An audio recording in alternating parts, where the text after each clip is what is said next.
The February 6, 2025 School Board meeting for the Rutherford County School System. First up, we have our Pledge of Allegiance. Mr. Butch Vaughn. Mr. James Evans is not here tonight, and he said that Mr. Barton Henley had been dying to come up and lead the pledge, so we're going to give him that opportunity. Thank you, Barton. To the flag of the United States of America and to the republic for which it stands, one nation, under God, indivisible, with liberty and justice for all.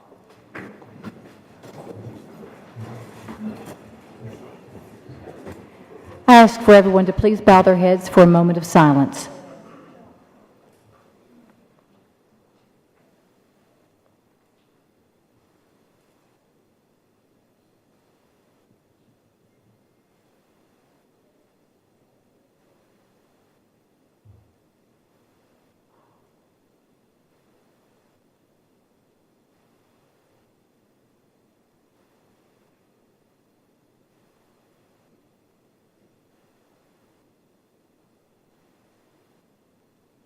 Thank you. Next, we have the approval of the agenda. Do we have any comments or questions?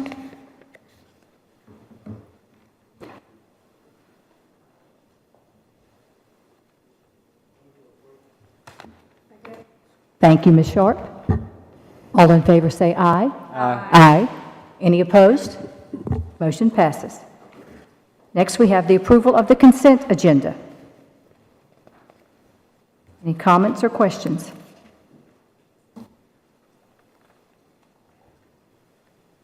Move to approve. Thank you, Ms. Sharp. Thank you, Mr. Vaughn. All in favor say aye. Aye. Aye. Any opposed? Motion passes.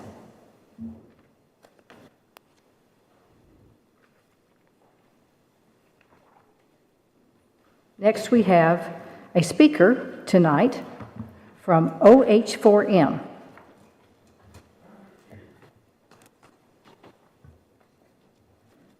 Hello. Hello. Thank you guys so much for having me. My name is Kelsey Peralt. I am the director of Optimal Health for Me. It's a program that serves Rutherford County and, as of this semester, Cannon County schools as well. And I've spoken to you guys in the fall just a little bit about our program when you approved the Memorandum of Understanding. And I wanted the chance to just come share a little bit more about what we do and what we provide to you. And so I want to go ahead and start with thank you to our incredible IT help to my left. I want to go ahead and start with a video. And this is something actually Dr. Sullivan and Dr. Chastain and Dr. Martin and I met some time ago, and Dr. Sullivan expressed that a video that shares a little bit more about our program for the parents and the teachers and the administrators might be helpful in explaining a little bit about more what our program provides. So I'm going to go ahead and start with that and just kind of give you a brief overview, and then we'll dive into a little bit more depth, okay?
Microphone?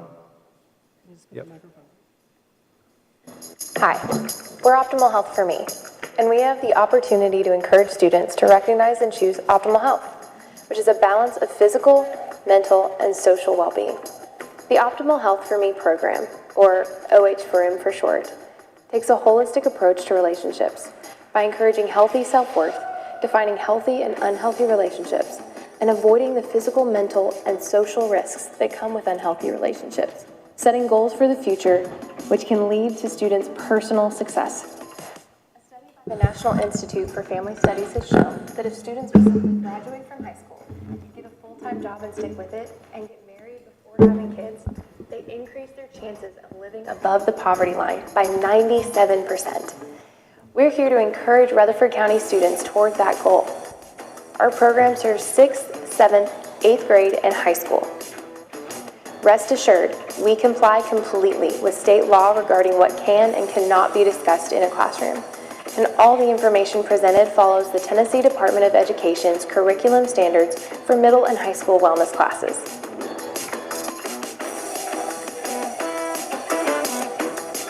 We understand that this can be a sensitive topic for many, and we don't take lightly that you are entrusting us with your children. Our goal is to partner with you to prepare your child for the pressures they face, facilitate a safe place for them to gain a medically accurate understanding, and hopefully foster conversation at home.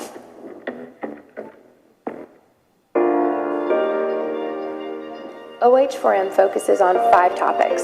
First, building a foundation of healthy self-worth, character development, and decision-making, including healthy boundaries. Second, identifying qualities of healthy relationships and red flags in unhealthy relationships. Third, the physical risks of unhealthy relationships and the benefits of waiting to engage in sexual activity. Fourth, the influence of social media, risks of the internet, and the importance of staying safe online. And 5, goal setting for the future and how our decisions today affect our future lives.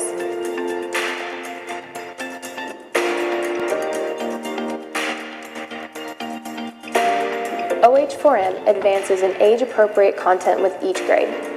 For example, focusing on healthy relationships in every area of life, including with parents, friends, and teachers with our 6th graders, to diving deeper into healthy romantic relationships with our older grades. 6th grade focuses on what happens during the human development stages of puberty and prenatal development, while older grades dive deeper into consequences of unhealthy relationships, including sexually transmitted infections, emotional scars, and teen pregnancy. Ultimately, we want each student to value him or herself enough to guard their hearts, choose healthy relationships, know their boundaries, and make decisions their future selves will thank them for. We hope this information provides you with peace of mind regarding what your child is learning in the classroom. But if you still have questions, we encourage you to reach out to your teacher or the OH4M director. They're happy to answer your questions and even give you a chance to review the curriculum yourself. It's our hope that every student achieves their optimal health physically, mentally, and socially. Thanks for watching. We'll see you in the classroom.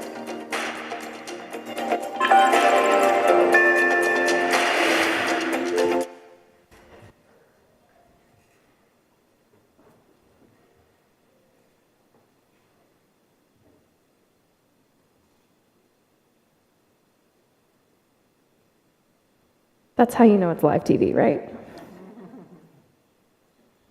Thank you for that. I appreciate your help on that. All right. I want to pass out really quickly. I believe you may have received these before, but just so that you can follow along with some of the topics that we talk about, this will be your tour guide, if you will. Thank you.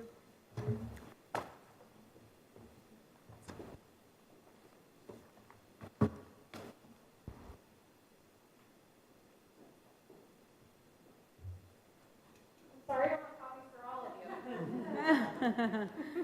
you. All right, so just a little bit more about OH4M. We have actually been a part of Rutherford County Schools for 25 years. We've started as a program called ASATIA in 1999. We are sexual risk avoidance certified through a national accrediting program called Ascend. And we do develop our curriculum in Rutherford County schools. We work with medical professionals, with our educators. We have really close relationships with a lot of the teachers that we work with. And so we work, and even parents, to discuss what the curriculum should involve. And then, of course, always with our guiding post being the Tennessee state law and the educational standards.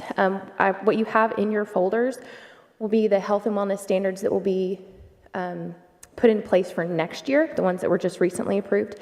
But that has the Tennessee state law in it. I'll get to a little more in that in a second. I do want to let you guys know we are a program under the organization of Portico. I know last time I was here, I believe there was a question that I was not able to answer for you. I wasn't here to answer it for you, not that I couldn't, but we are a nonprofit 501c3 organization, and we provide this service to Rutherford County schools completely free, and we don't use a dime of government funding. This is all donor-based to do what we do. Okay, so you heard these. I'm not going to belabor those, but those are kind of our 5 foundational guideposts that we do. We think every student is worth knowing their value, having healthy relationships, and setting goals for their future. And our foundational concepts, we are a primary prevention model, meaning that in the same way that we would teach students the best way to stay healthy and avoid the negative effects of smoking would be to not start. The best way for them, and studies have shown the healthiest they can be for them to avoid the negative effects of teenage sexual initiation would be to go ahead and not engage in sexual activity until they are married or in a lifelong committed relationship. We also have a focus on holistic health, meaning we're not kind of that stereotypical sex ed program that you may have seen or remembered from 80s and 90s, I suppose. We're bringing a holistic, hey, let's talk about the physical, but also the mental, the emotional, and the social consequences that come along with your relationships as well, and making sure we are healthy all the way around, okay? We're also focusing on the future, and we believe that every student is worth it, no matter their experience, their background, their identities, their socioeconomic status.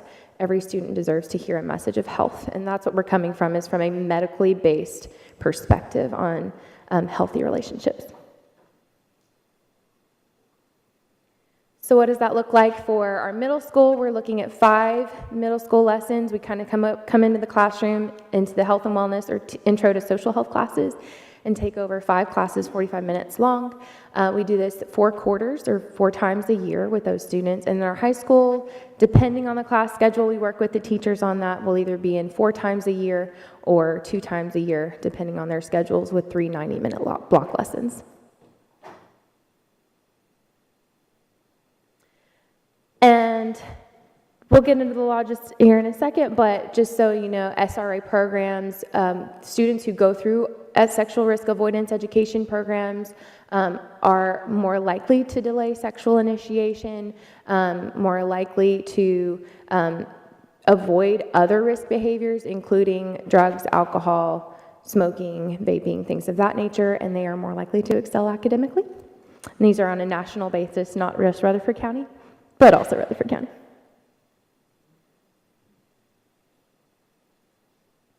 And then just for your familiarity, again, you have copies of the state law in these little packets of yours, and I believe it's in the back left side, and then you have the state standards on the back right side. But the state law for a sexual risk avoidance education program in the state of Tennessee, each county is required to adopt or develop a family life curriculum. The family life curriculum is the term that they use in the Tennessee Code. And that means an abstinence-based education focused on character development, human growth, decision-making, abstinence, contraception, and disease prevention. So we go over a lot in a very short amount of time, but again, this is all kind of age-appropriately developed. an LEA may utilize a program like ours in teaching a family life curriculum. There are some restrictions on an outside organization coming in to teach a program like this. Again, that is in copies of the law and highlighted for you to take a look at your leisure, but there are some restrictions on who can and can't, and we do meet the qualifications and criteria for coming in and teaching. Okay, so those are the requirements for the family life curriculum. It's a laundry list of things. I won't belabor them. But they are things like coming in and teaching from a holistic perspective, talking about healthy relationships, talking about important things like boundaries and consent, and making sure that they're thinking future-minded and not just in the present and with their emotions and with their hearts, but also taking time to analyze their decisions and the choices that they're making.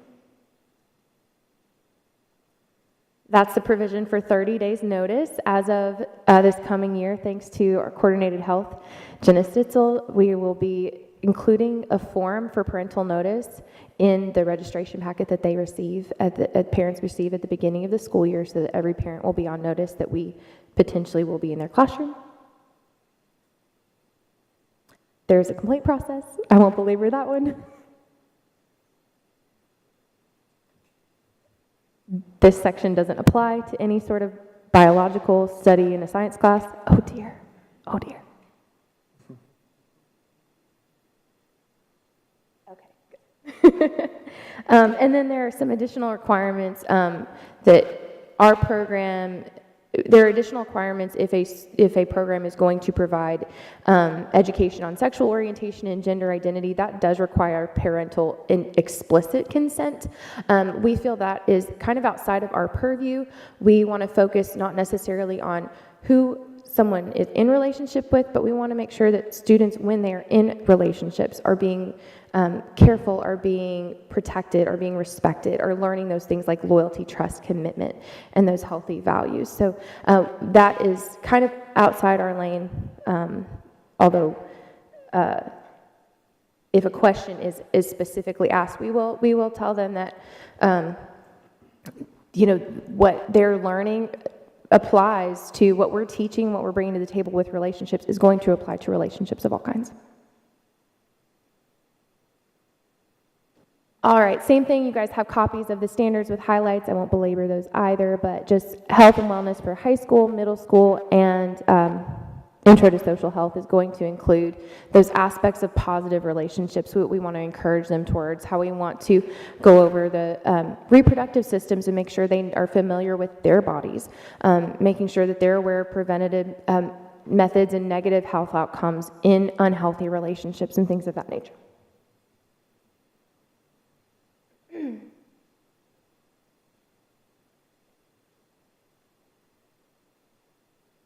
Okay, why bring us into your classroom? Well, we are one less thing for them to worry about since we do create the curriculum around the state law and around the state standards. We're checking those boxes for those teachers and ensuring that we are complying with those standards so that it's one less thing for the teachers to worry about in the classroom. And a lot of the teachers appreciate that we come in and we handle sensitive topics, that we come in and the students feel like they can ask questions and they don't have to look their basketball coach in the eye the next day after they've talked about puberty and human development. And so we provide a safe space for them to come in and bring their questions. We bring a trusted medical accuracy to the table. We update our curriculum every year with medical professionals, teachers, and parents input involved. And we update our statistics, getting those from the CDC, Tennessee Department of Health, and so on. And we're preferred by students. These are just some of the comments that we've received about our program just within the last year.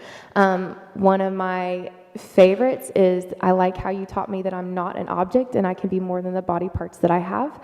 I get to make that choice on my own and not on someone else's terms. And so we're teaching them to have control over themselves and to make positive and healthy decisions for themselves. And the statistics also speak for themselves. 81% of our middle schoolers last year expressed an interest in staying abstinent till after high school. 72% of the high schoolers that we saw, and then the teen pregnancy rate in Rutherford County has dropped year over year. I'm happy to report that last year we saw over 3,700 of Rutherford County students, and this year we are on track to see over 5,000 students. We are in we were last year in 16 schools, and this year we are on track to be in 20 schools, including every high school in some capacity with the exception of Eagleville. So we're almost in all the high schools in the county.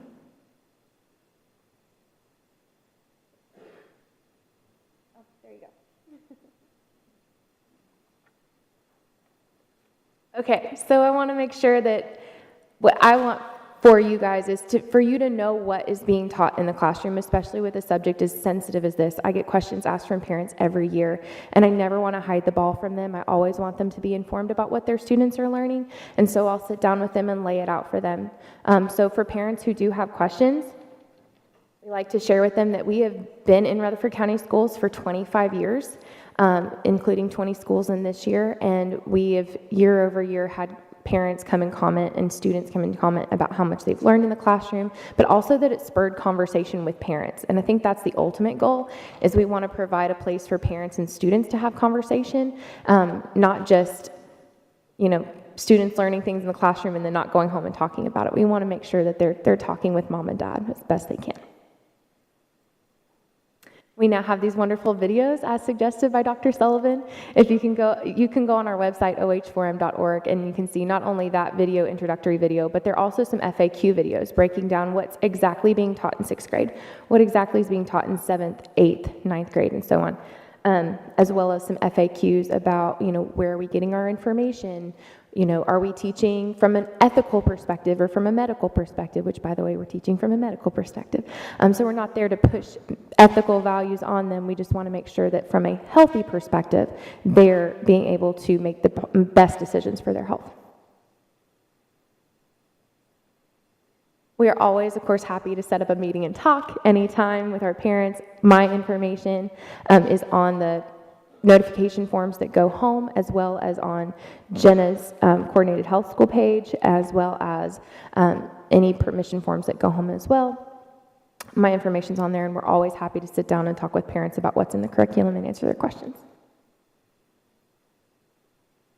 And finally, if parents are still concerned, which again, I've been director of this program now for 2 years, and every interaction I've had with a parent, I've not had a single one after I've talked to them that has opted their child out. But if for whatever reason that their parents feel that this program is not for their children and for their students, then they do have that opt-out option, that they're free to opt their child out without penalty.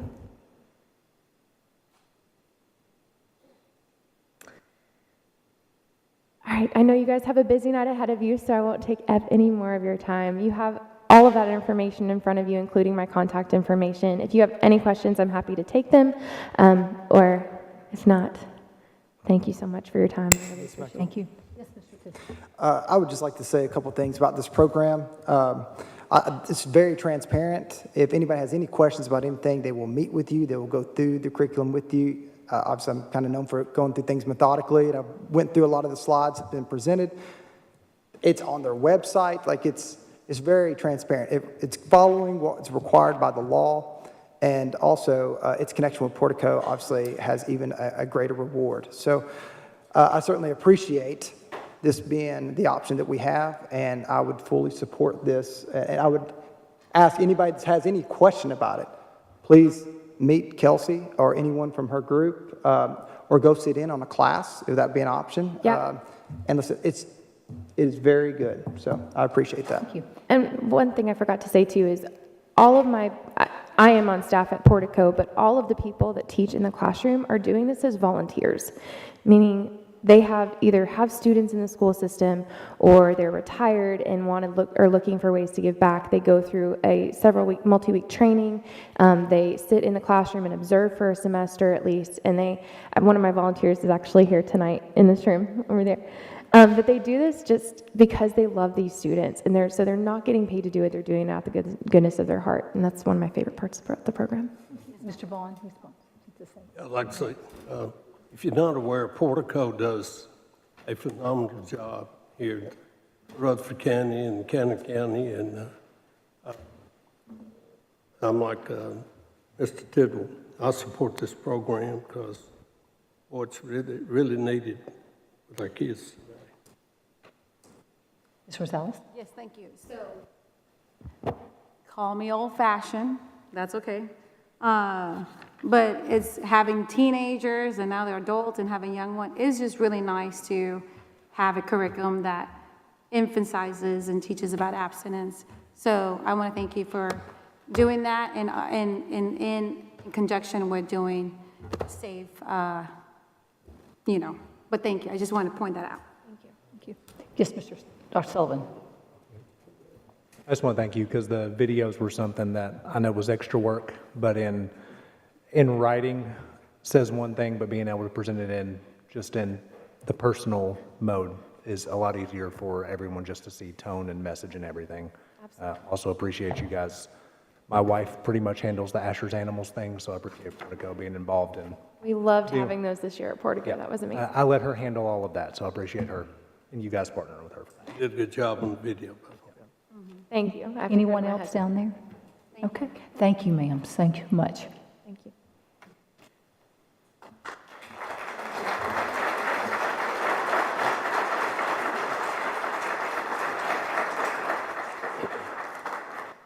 Next, we have Rutherford Proud, and it's recognizing National School Counseling Week 2025. So it is just, I have our two school counseling supervisors recognizing National School Counseling Week 2025. I think we have multiple school counselors here this week, so if you guys wouldn't mind standing, we appreciate all that you do. There sometimes gets a misconstrued message that school counselors are mental health counselors, and that could not be further from the truth. Mental health counselors have a completely different degree under completely different mental health Tennessee code annotated, and school counselors are working on academic performance and just what our academic needs and needs of our students that come to us each and every day. So we appreciate and support everything that you guys do.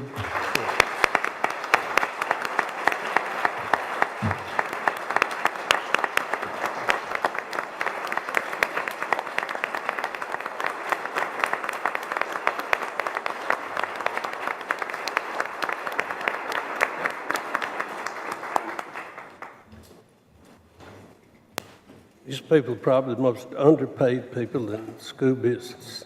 You can't run a school without them. That is 100% the truth. Absolutely. Before we go to public comment, I have a little something I would like to say. Before public comment begins, I feel I must address something, and that is the hurt that our librarians feel from hearing defamatory comments from several of our speakers. Our librarians feel personally attacked, and I'm here to support them and the tremendous job they do on a daily basis.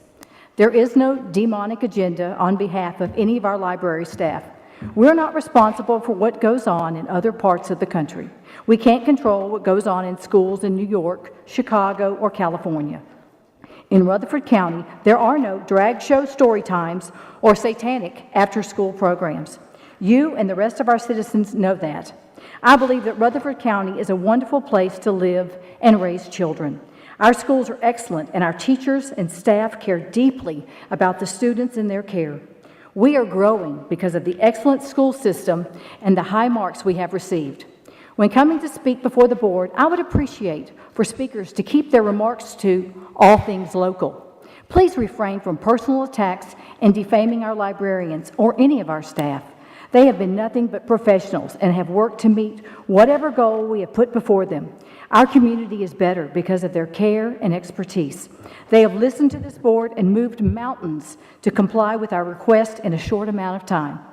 Board protocol, i.e. policy, prohibits me from keeping someone from speaking unless they use vulgarity or personally defame our staff. I ask you all to think very carefully about the words you use regarding our staff. As an elected official, I expect to be personally attacked for my views and the votes I cast. However, our staff aren't elected and are simply doing their job, and they deserve our respect going forward.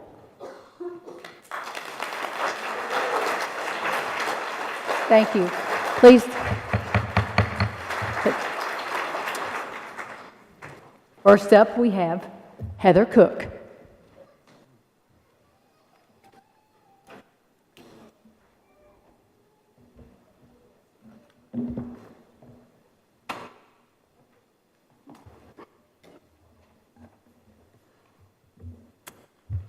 I would like to begin by saying I thank God and thank you for everything that you have done and will continue to do to protect the children entrusted to your care.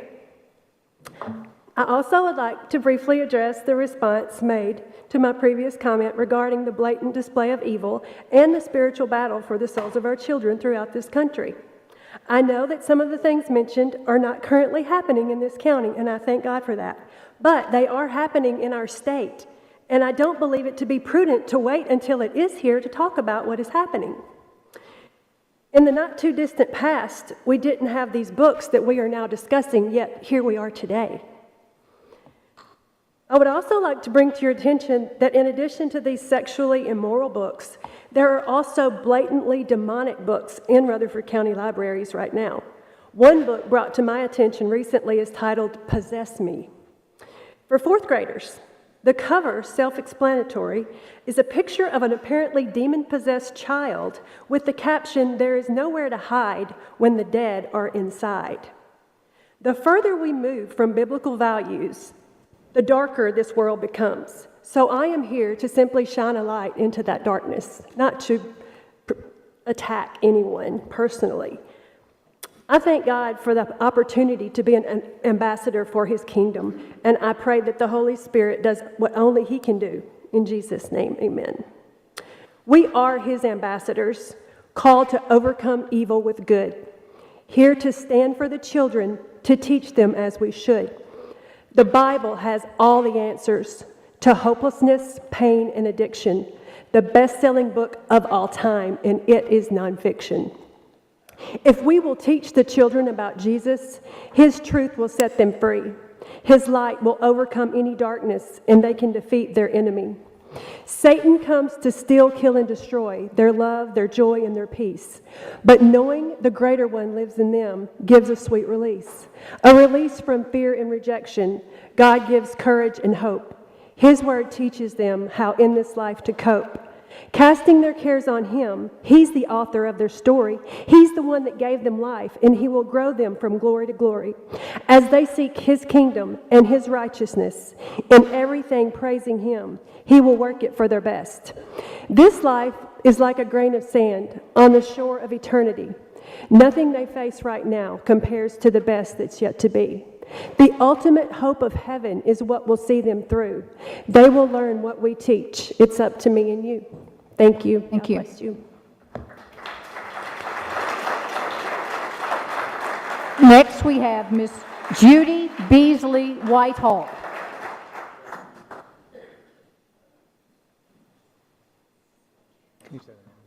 Judy Beasley Whitehall. Sorry. That's okay.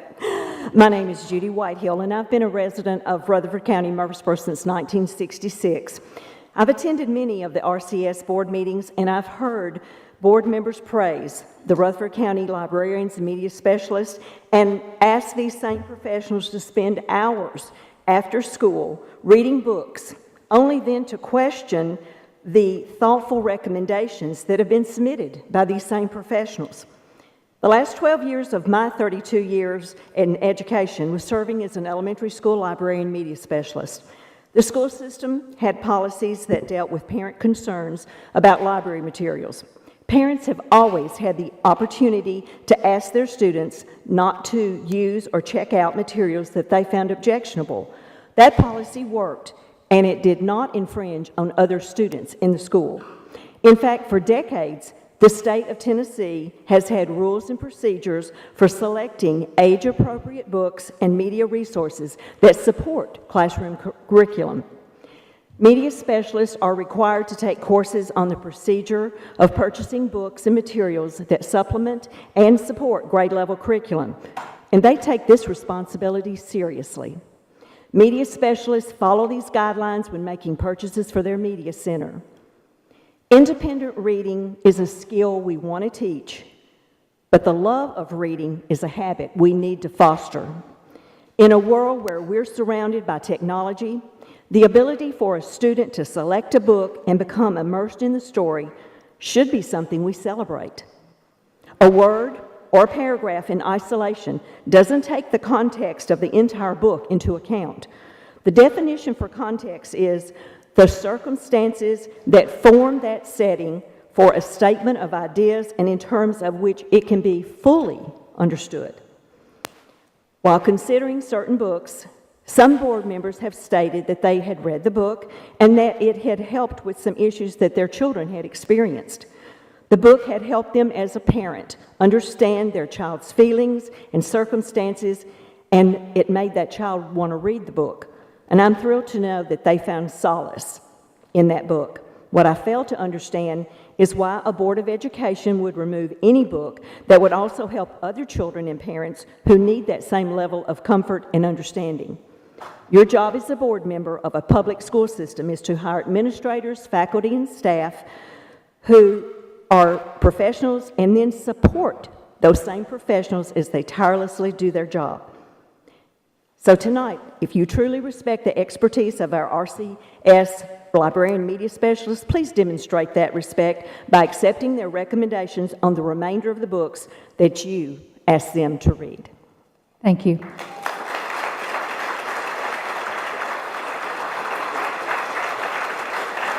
Next, we have Matt B.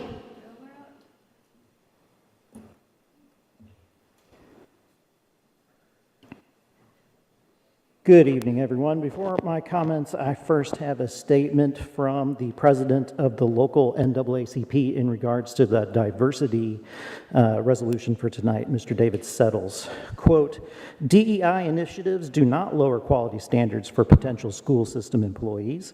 It only broadens the reach of the system so that it better reflects the community it serves. Rigorous standards should be applied to all, but aggressive recruitment from underrepresented segments of our community should as well. It only makes us better, end quote. When I was a kid, my mom once said to me, Matthew, if you don't have anything nice to say, you probably shouldn't say anything at all. When it comes to the resolutions coming from this board, I think it could have used that advice. Something else my mom taught me later on was when you see some BS, call out the BS. This resolution is nothing more than the continuing politicalization of everything from a certain board member, meant to do nothing more than rile up a bunch of folks and get attention for himself, for whatever reason that is, and waste critical time and resources that could actually be spent working on the real needs of students in the county. Diversity is a strength that needs to be lifted up. And any talk about how equity lowers standards are just the mindless talking points of weak, mediocre white men that can't accept the fact that a person of color or a woman who had to work twice as hard to reach where they are was more qualified than them for a position. The policy that is being talked about only ensures that schools aggressively recruit from the underrepresented portions of our community. What is wrong with that? To any moderate Republicans that are out there and paying attention, is this really the party that represents you? I miss the days when the main thing we disagreed on was tax policy, and government was boring because it did the work for the people and not the bidding of extremist ideologues, and we understood there was a difference between campaigning and governing. A few months ago, there was a gentleman that stood right here and implied that Democrats were the party of the KKK, and that was true 100 years ago. But today, we are the party of social and racial justice. Martin Luther King said that the arc of a moral universe is long, but it bends towards justice. So I can't just call this resolution BS. I will call it what it is, just another step backwards towards Jim Crow and white supremacy. And support for this resolution says you are okay with that. Please vote against the resolution and get back to the real work of our public schools. Thank you.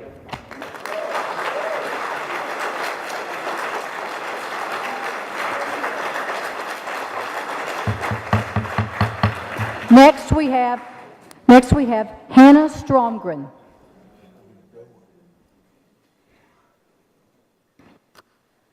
I'm going to read from a book that is available to our students in Rutherford County, including some elementary schools, the Bible.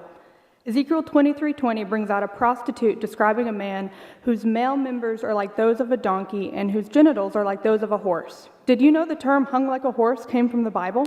Now our students do.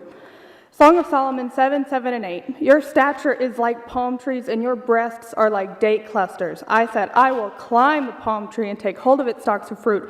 May your breasts be like clusters of grapes. Yes, let's teach these boys and girls to feel each other up. Fruit is an important part of their diet. Trigger warning on this next one, but imagine this happening to our students. Judges 19:25, the man grabbed hold of his concubine and brought her outside and raped her and abused her all night long until the morning. 26 continues, the woman came and fell down at the entrance of the man's house, and she laid there till it was light, raped so violently she couldn't even make it home. I think if this happened to the victim, they should read Speak. Oh, most of them can't, since you banned it. It gets worse, everyone. 29 continues with, when he reached the house, he took the slaughtering knife and cut her up limb by limb into 12 pieces. Per the Miller test, would the average person find this offensive? Is this excess violence? Show of hands. Who finds rape and murder offensive?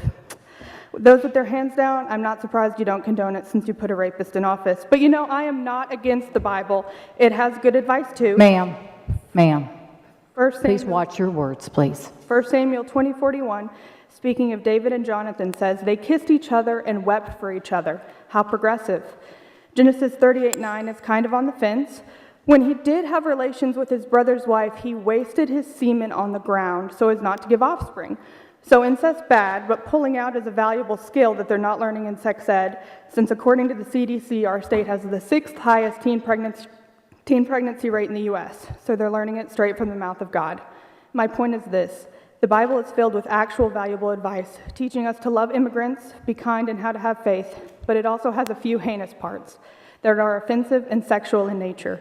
Since you ban books by cherry-picking the inappropriate and heavy parts while ignoring the actual narrative of these books, like teaching students to be independent, self-reflective, and brave, I propose we ban the Bible based on your logic and these scriptures as evidence of how inappropriate it is. Or you can change your logic and go to the eye doctor for your tunnel vision and look at the books as a whole. I will end this with a quote from Walter Cronkite. Whatever the cost of our libraries, the price is cheap as compared to that of an ignorant nation. And I'd like to add that includes the cost of librarians who know more than all of you.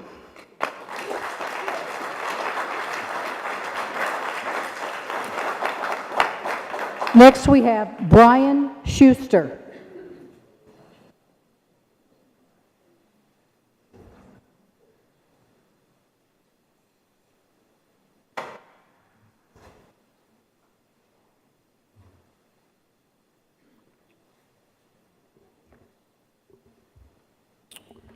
Hello and good evening. I feel a bit underdressed tonight. I don't have my torch and pitchfork with me. I apologize. Rather than addressing the board regarding the book content this evening, I'd like to address our audience and those listening online because this is a community issue. If you want to know what content we're talking about, I would encourage you to view it for yourself at this web address. If you believe removing books with sexually explicit content is bad because it could snowball and lead to book banning, I'd like to offer you some peace of mind. It's not my endeavor, nor do I believe it is the board's endeavor, to remove content just because they don't like it or don't agree with it. All of us here may have differences of opinion across a multitude of things, but we are aligned that book banning is bad and is not the objective of this exercise. This is about the law. We should be able to come together around that. In the last session, my compatriots and I were labeled as narrow-minded Bible thumpers. Again, I wish I had my pitchfork. But all joking aside, if striving to live a godly life according to the standard that Jesus deems and set for us is narrow-minded, I'll happily wear that label.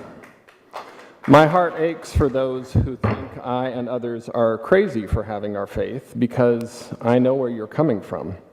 I once thought as you do and believed as you believe. I once didn't understand now what I do. I'm not any better than any of you, and I'm not any worse. My heart aches for you because you haven't experienced the incredible joy, love, hope, and grace that is the personhood of God. It means you don't yet understand how much He cares for you like a loving parent. In fact, God is the perfect parent who has done everything possible to reconcile our relationship with Him while giving us the freedom to choose to have nothing to do with them. I don't mean any of this in a patronizing way or some form of twisted pity. This is a message of hope. I'm not the standard. I'm just one hungry beggar showing another hungry beggar where to find bread. And I pray you will love yourself enough to open your mind and heart to seek the truth while you have the opportunity. If you'll honestly follow that road, asking questions and seeking to know the truth, you'll find where that road ends, at the foot of the cross. To improve our community, we need to come together like we are here and be willing to hear and listen to one another, deferring to the truth when we disagree. I hope we can continue to engage that way, and I'm willing to do so. For anyone who wants to have a cordial, respectful conversation, I'm happy to talk at the end of the meeting at the back of the room. Thank you. Thank you. Next, we have Zan Lasco. I'm sorry, I probably say it wrong every time.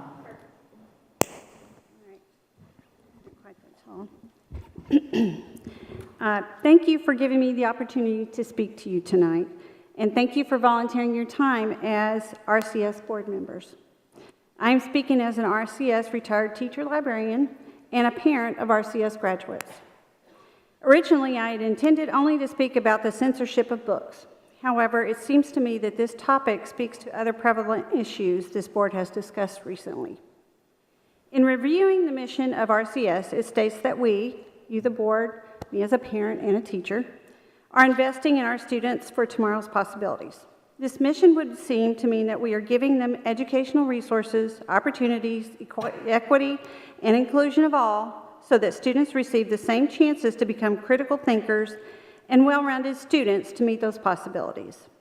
Yet in the last few meetings, there were resolutions of support for both deportation and exclusion of DEI as it pertains to district personnel. How is it that the same quality education we strive to give students doesn't align with opportunities to help them become those critical thinkers and well-rounded citizens? Having chances to navigate both difficult and different and sometimes difficult situations in books with diverse classmates, teachers, administrators, and staff, where they can have discourse over weighty subjects is what we purport to do. But are we practicing that? Now some of these students will stop their education after they graduate, but some will not and need to be prepared for that. For example, I have 3 kids that graduated from Siegel High School. One works with a team based in India, one lives and works in Amsterdam, and one lives here in town. All 3, like many students, take different paths, but they all had the preparation. Another example, at the last meeting, we had outstanding students, one who they said made a perfect ACT score. But yet we do not want them to have difficult text or support diversity within our buildings. This is the world they are walking into. These are students that are regularly active, have active shooter drills, but we want to protect them from words. It seems the direction this board is taking currently is more political than a student-centered vision. I am asking the board to stop proposing resolutions and actually listen to the book evaluations, recenter and focus on giving all students every possibility to be prepared for events in their hometown or around the world, wherever they land. Thank you.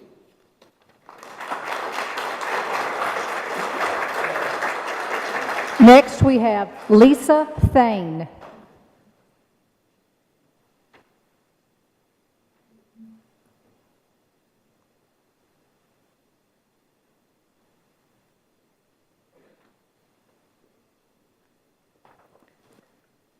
Good evening. I'm Lisa Thane. I'm a mother of 2, one in middle school here in Rutherford County and another who's a senior at MTSU. My family moved to Tennessee for its values, faith, family, and most of all, freedom. We believe in the right of parents to raise their children according to their values. We believe parents, not the government, should decide what's best for their children.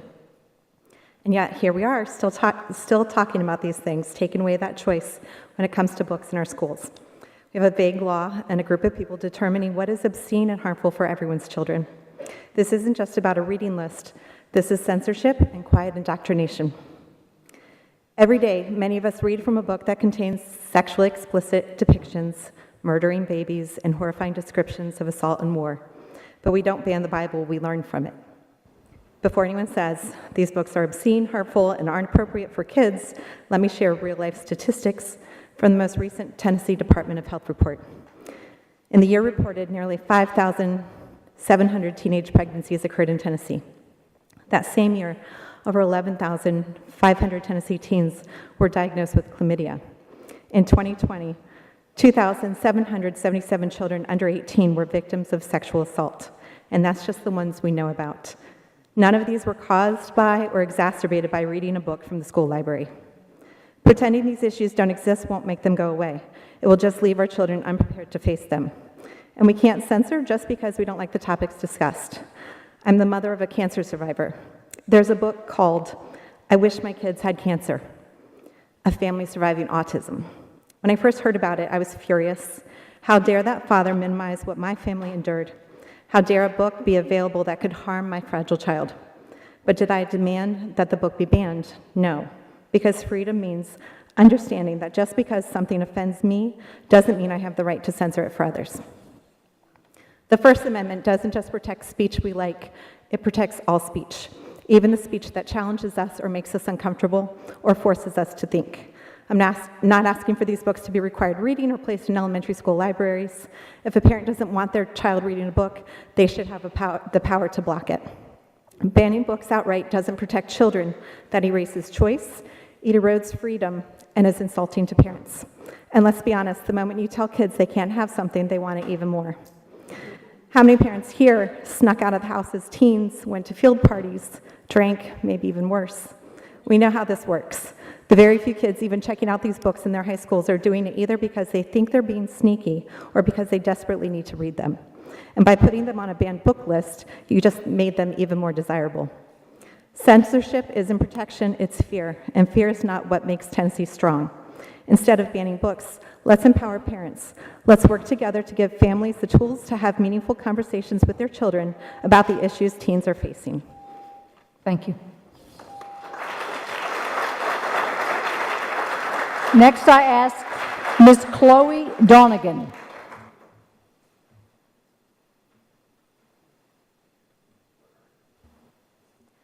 Good evening. I stand before you once again as a Christian and a senior in the Rutherford County School District. I stand here horrified that today we are seriously banning books. What is happening in this county? How is it that we have come to the point where we're being told what we can and cannot read? Where ideas are being stripped away, voices are being silenced, and the truth is being hidden behind a wall of censorship. Our nation is already falling in the same footsteps as Nazi Germany, but let our county not do the same, please. This is a true horror occurring, though something more recent has come to light, and I've never been more ashamed to call myself a student of the Rutherford County School District. It seems now that we live in a society where verbally attacking others is a new social norm, and it must stop. I will not ignore the disgusting and horrifying things being said about our librarians. These are the people who dedicate their lives to guiding us through the very processes of learning, and yet they are being vilified, being branded as predators, as groomers, as the enemies of the public good. These baseless accusations are nothing less than slanderous poison, and it's beyond me how this level of filthy defamation is being allowed to run unchecked. Where is the justice when these hardworking professionals are being dragged through the mud, forced to endure humiliation, threats, and public shaming for simply doing their job? If we're going to be furious about something, let's direct that fury at the sickening injustice being done to the very individuals who are here to help us grow. However, there are more issues than just this. I look at this school board and I must ask, why are you letting this happen? How can you sit there and know the truth and allow yourselves to be pushed around and threatened by a handful of loud people who have no right to dictate what our schools give us access to? You're kind of caving to the pressure from a small, loud group of people. Is this how low you're willing to go? To let the freedom of all of us be silenced by intimidation, by threats from people who care more about controlling others than about educating them? Even though there are way more issues in this system than whether an 11th grader can read the Game of Thrones series. You are the ones who swore an oath to safeguard our right to learn, to think, and to grow. But now you are letting us be bullied into submission, sacrificing our rights, our very ability to think critically. Make no mistake, this isn't about protecting us. This isn't about protecting the children. It never was. It's about pushing an agenda and imposing their beliefs onto all of us. They want us to be passive and obedient and quiet, and you guys are enabling this. With all of this, there are so many issues, but as you are concerning yourselves with this, here's the choice before you. You can choose to stand up for the truth, for the freedom to think, to question, and to learn from every corner of our history and humanity. Or you can choose to bow down to fear, to narrow-minded control, to a few loud voices. Please do the right thing, protect our rights and our librarians, don't let history repeat itself, and please do not ban the books. Thank you. Next, we have Lindsay Schultz. Hello again, board members. Since you all and all of the other people in the room love to quote the Bible so much, I have a few quotes I'd love to throw at you. Ecclesiastes 7.2, for the protection of wisdom is like the protection of money, and the advantage of knowledge is that wisdom preserves the life of him who has it. In the King James Bible, in the King James Version of the Bible, Matthew 7.1, it says, "Judge not that ye be judged." This is often misunderstood and is sometimes used to justify never criticizing others. However, Jesus was warning us that judgment has consequences and that we should judge fairly. And I find it hilarious that the very people who are using Jesus in the Bible to quote unquote protect our children from pornography are the very people that are insulting and judging everyone that disagrees with them unjustly and unfairly. They're calling us pornographers, child groomers, and various other things that are completely inappropriate.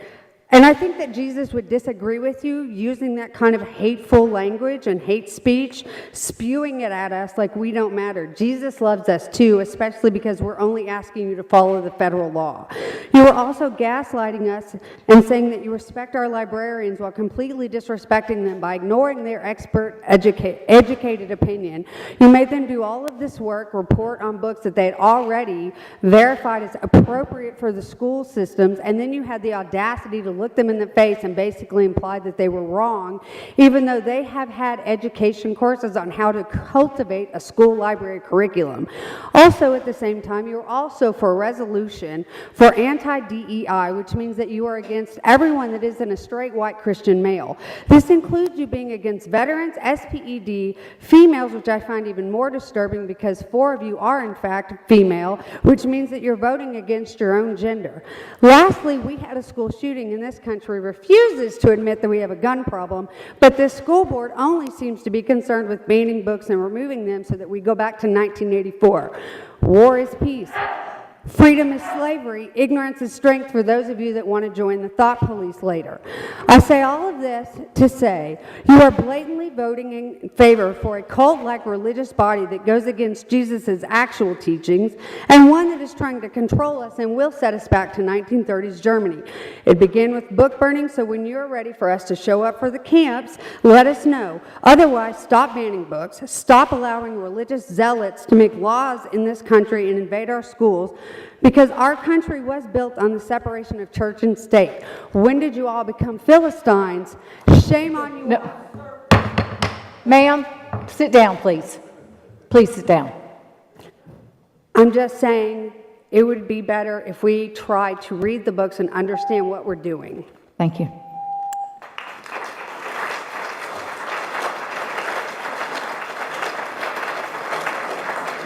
Please do not comment and do not talk to the speaker. The next one we have is, and our last speaker is Michaela Sturdivant.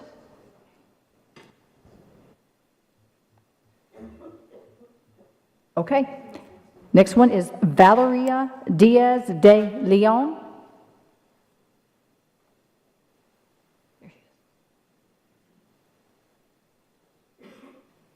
And I'm sorry if I didn't say that right. It was okay. Hi, I'm here to talk about your resolution calling for the closure of the U.S. borders. I do want to acknowledge that your agenda stated that you all will be rescinding it. And although I do appreciate the action, with all due respect, the damage is already done.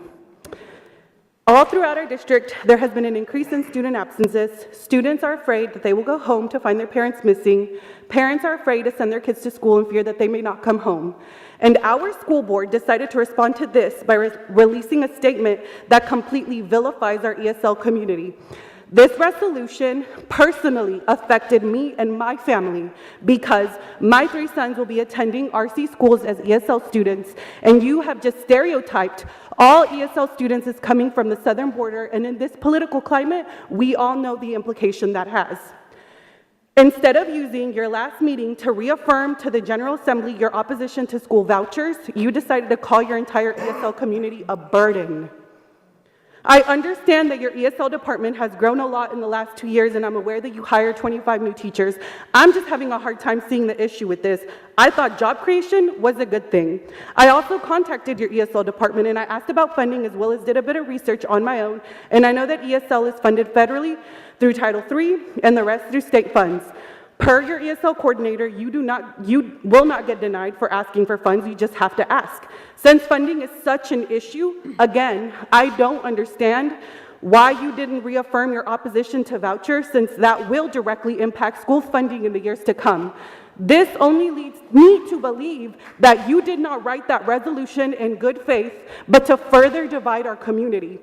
I am here to ask that you not only rescind this resolution, but that you apologize and put our neighbors, friends, and children at ease. I'm asking that the district inform parents that the policy and procedures that RCS will take in the event that an immigration official visits a school. I'm asking you to assure our families that their kids are safe. Rutherford County's mission is every student, every day. But after the release of that resolution, I'm left wondering if you truly mean every student.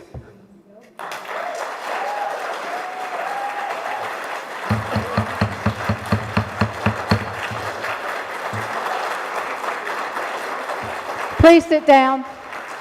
Please sit down. Please sit down. We have a long meeting tonight. Thank you all for your public comments. Number 9, we have human resources. Number 1, signing bonus. We have our 25-26 signing bonus incentive for hard-to-staff subject areas. Recommended motion is to approve the signing bonus incentive for hard-to-staff subject areas as presented. Any comments or questions? Motion to approve. Second. Thank you, Ms. Sharp. All in favor say aye. Aye. Any opposed? Motion passes. Number 2. Siegel High and Oakland High Schools are seeking approval for a co-op to be formed between them for lacrosse. Siegel High School students would join with the established Oakland High School lacrosse team for the 24-25 spring season. This would dissolve the previously approved co-op between Siegel High School and Rockville High School. Recommended motion is to approve the lacrosse co-op between Siegel High and Oakland High Schools as presented. Any comments or questions? Motion to approve. Thank you. Thank you, Mr. Tidwell, for seconding. All in favor say aye. Aye. Any opposed? Motion passes. Number 10, legal. First is just for information, TSBA's Board of Distinction Program recognizes school boards for their work. School boards that seek this designation must meet specified requirements in 4 key areas: planning, policy, promotion, and board development. One of the requirements is an annual review and maintenance of the entire policy, which we are currently undergoing. Thank you. Number 2, and do we need to call Jeff Reed up here? He was here. There he is. There he is. And so number 2 is just the termination of architect services. Recommended motion is to authorize the termination of the contract with Sherman Carter Architects for Central Magnet School STEM building renovation and 814 South Church Street. Yeah, this is just to terminate the agreement with respect to those 2 facilities, so we can reevaluate what plans we have for those options. Okay. So we're being terminated as the Central Magnet School STEM building and the 814 South Church Street. Okay. Any questions? Yes, Ms. Sharp. Was there a penalty with that? No. They will get paid for the work that they performed on those projects through the date of termination. Anyone else? Move to approve. Thank you, Ms. Sharp. No, Darby, rather, and thank you, Mr. Tidwell. All in favor say aye. Aye. Any opposed? Motion passes. Next. Yes. When will we be presented with a new contract with a different architect? Do we have a time frame? We'll have to get with CTE to see what programs or what things they can reduce. And then at that time, I'll be able to ask for design fees for that scope of work. 30 days, 60 I would think days, so, yes. Next month. Yes. Thank you. Next, we have number 3. Number 3, and this has been updated based on our conversation Tuesday night. Transfer student under discipline 1. The board's been requested to admit a transfer student from another school system under discipline. The student was remanded for possession of THC. According to policy 6.318, the board may deny admissions of any student except those in state custody. When a student transfers from another school system on suspension or expulsion, director of school's recommendation is to deny based on space. We're at 100, I believe, at Daniel McKee and 80 at Smyrna West, and that is again just truly based on our new tier system being in place. Motion to deny. Second. Thank you, Ms. Sharp. All in favor say aye. Aye. All opposed? Any opposed, rather? No. Motion passes. Next, we have the policy adoption. There's no objection. I'll just read all these together. Is there any objection to that? Thank you. Okay. Policy adoption, first reading of 2 readings. These policies below are recommended on the first reading. These policies will be brought at the next scheduled board meeting for a second and final reading. Policy changes. So A, policy 2.808, purchase orders and contracts. This adds language of exemptions from purchase order requirement to match county government. B, policy 4.603, promotion and retention, adds language regarding requests for retention to be in writing pursuant to State Board of Education regulation. C, policy 5.118, background investigations, adds language regarding background checks and FBI rat-back program for employees and other individuals having proximity to students. D, policy 5.500, discrimination, harassment of employees, postponed from the meeting on 10/15/24, but we updated to match federal and state definitions of discrimination and harassment. E, policy 6.204, attendance of non-resident students, clarifies geographical boundary for non-resident students. And that just was an update from the geographical zones of our district to match just within Rutherford County. Recommended motions to adopt the above policy on the first of 2 readings as presented. And again, this will come back to our February 20th meeting. Motion to approve. Thank you, Mr. Vaught. Second. Thank you, Ms. Rosales. All in favor say aye. Aye. Any opposed? Motion passes. Next, we have number 11, engineering and construction. First is Thurman Francis Gym and Auditorium Sound System. Dr. Mark Gagne is partnering with the Experience Church to replace the gym and auditorium sound system. The cost for this replacement is $20,619.70 and is being completely covered by the Experience Church. Engineering and Construction has reviewed the request and has no objections. I want to thank the Experience Church and the positive impact they continue to have on our school system. They continue to donate time, money, and resources to our school system. Yes, thank you very much. Right. Move to approve. Second. Thank you. Thank you, Mr. Tidwell. All in favor say aye. Aye. Any opposed? Motion passes. Number 2, Roy Waldron. Roy Waldron's School Nutrition Painting Project. The School Nutrition Department has been reviewing options to upgrade the appearance of the cafeteria serving lines for a couple years. Currently, they're requesting to begin a school serving line project with Roy Waldron Elementary. The cost for this project is $60,716.55 and will come from the fund balance of Fund 143 and will not require additional funds. Engineering and Construction Department has reviewed the request and has no objection. Any questions? Move to approve. Thank you, Ms. Sharp. Second. Thank you, Ms. Darby. All in favor say aye. Aye. Any opposed? Motion passes. Number 3, Rocky Fork Middle. Rocky Fork Middle softball request. Principal Jennifer Clark is requesting to install concrete around the girls' softball backstop to improve the fan sitting area. This project is being donated by GP Concrete, and the estimated cost is $5,670 and at no cost to the board. Engineering and Construction has reviewed the request and has no objection. Move to approve. Second. Thank you, Ms. Darby. All in favor say aye. Aye. Any opposed? Motion passes. Number 4, Whitworth Buchanan baseball field request. Principal April Sneed is requesting to install artificial turf at home plate of the baseball field. Cost for this project is $4,000 and is being funded through the baseball account. This request is at no cost to the board, and Engineering and Construction has reviewed this request and has no objection. Move to approve. Second. thank you, Mr. Tidwell. All in favor say aye. Aye. Any opposed? Motion passes. Number 5, Smyrna High School adjacent lot development. Engineering and Construction has been approached by the City of Smyrna, GMC Design, and Southeast Development concerning the plans for the adjacent lot. Engineering has had meetings to discuss the TDOT approvals and the effects on our campus. We discussed with the board and the possibility to request a motion on the 35 acres of land that is mostly in a floodplain. And so are we in a position, Mr. Reed, Mr. Lee, to make a potential motion to move forward with that? Exercise the option for, I believe it was $10 for the 35 acres? You can go ahead and indicate, you can go ahead and vote as the intent of the Board of Education to exercise that option. And I think Bush was going to pay that, so. I'll buy it myself. He's Yeah, going to give you checks today for $350. yeah, I'll make a motion, we approve it, it's a no-brainer. Yes.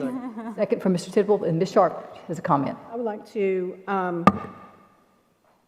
piggyback off of what Mr. Vaught said the other night. I would like to add an amendment to that and keep that, as well as add, we need to look at those other two pieces of parcels. We need to engage in due diligence with them and see if we cannot purchase those for the school system.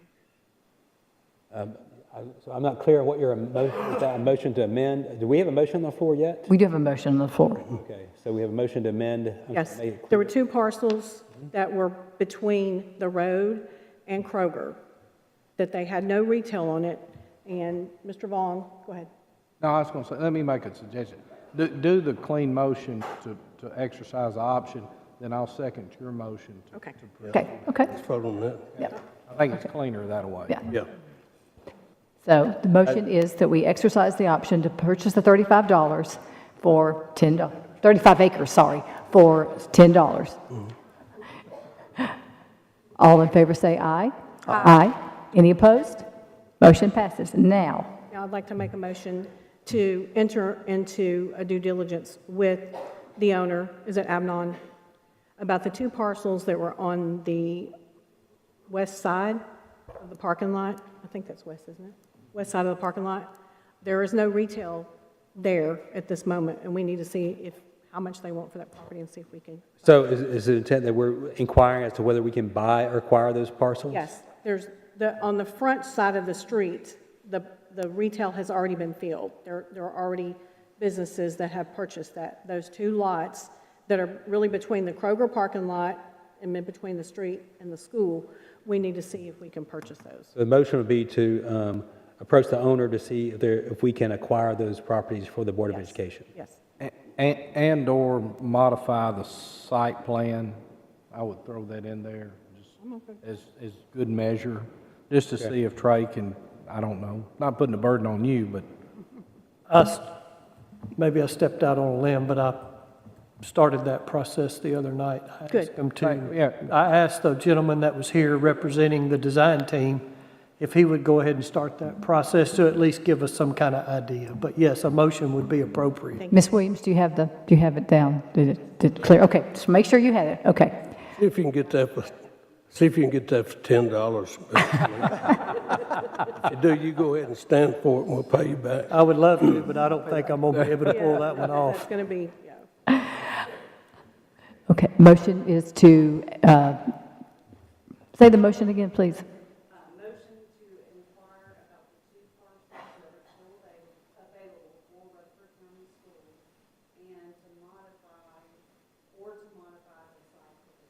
Thank you. Site plan. Site plan, thank you. All in favor say aye. Aye. Any opposed? Motion passes. Thank you. Next, we have number 12 and the first resolution.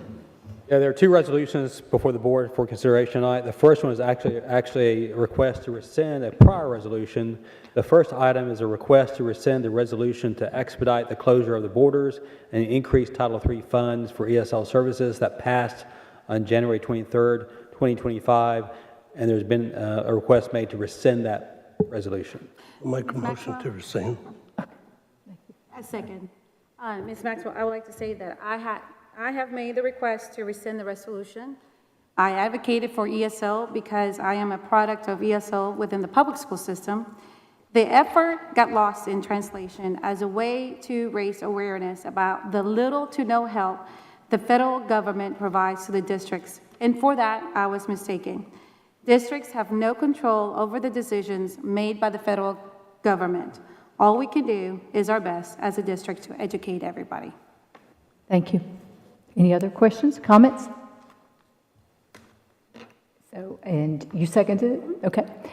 All in favor of rescinding this resolution? Aye. Aye. Any opposed? Thank you. It's been rescinded.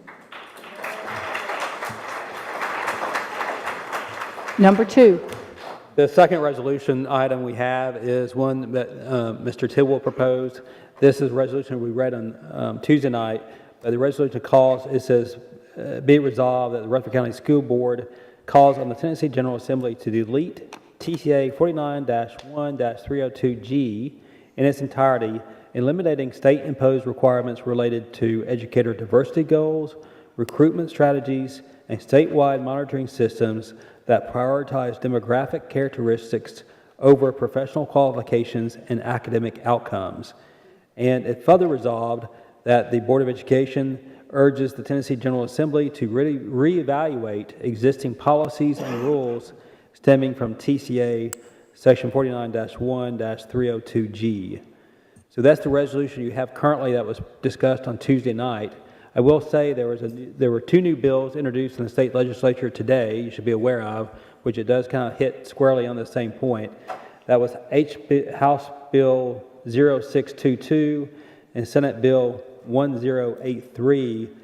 Both of those were introduced actually on February 5th, and as introduced and proposed, they're entitled Dismantle DEI Act, which prohibits local governments and public institutions of higher education from making hiring decisions on any metrics that consider an applicant's race, color, religion, sex, national origin, age, or disability, or hiring a particular candidate in order to achieve any goals to increase diversity, equity, or inclusion in the workplace.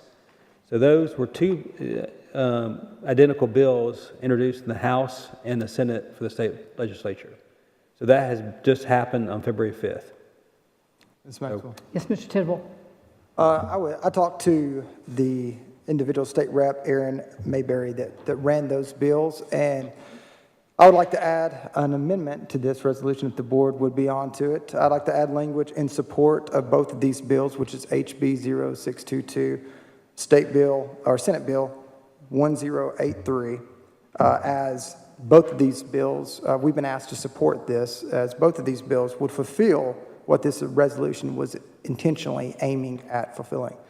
So if we can add that language to support both of those, that would. So the proposed language to be added would be, and to support House Bill 0622 and Senate Bill 1083.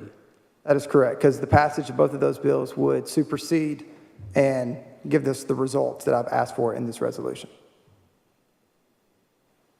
That is my motion. Second. Questions and comments? Mr. Tidwell, Yes, ma'am. would you mind,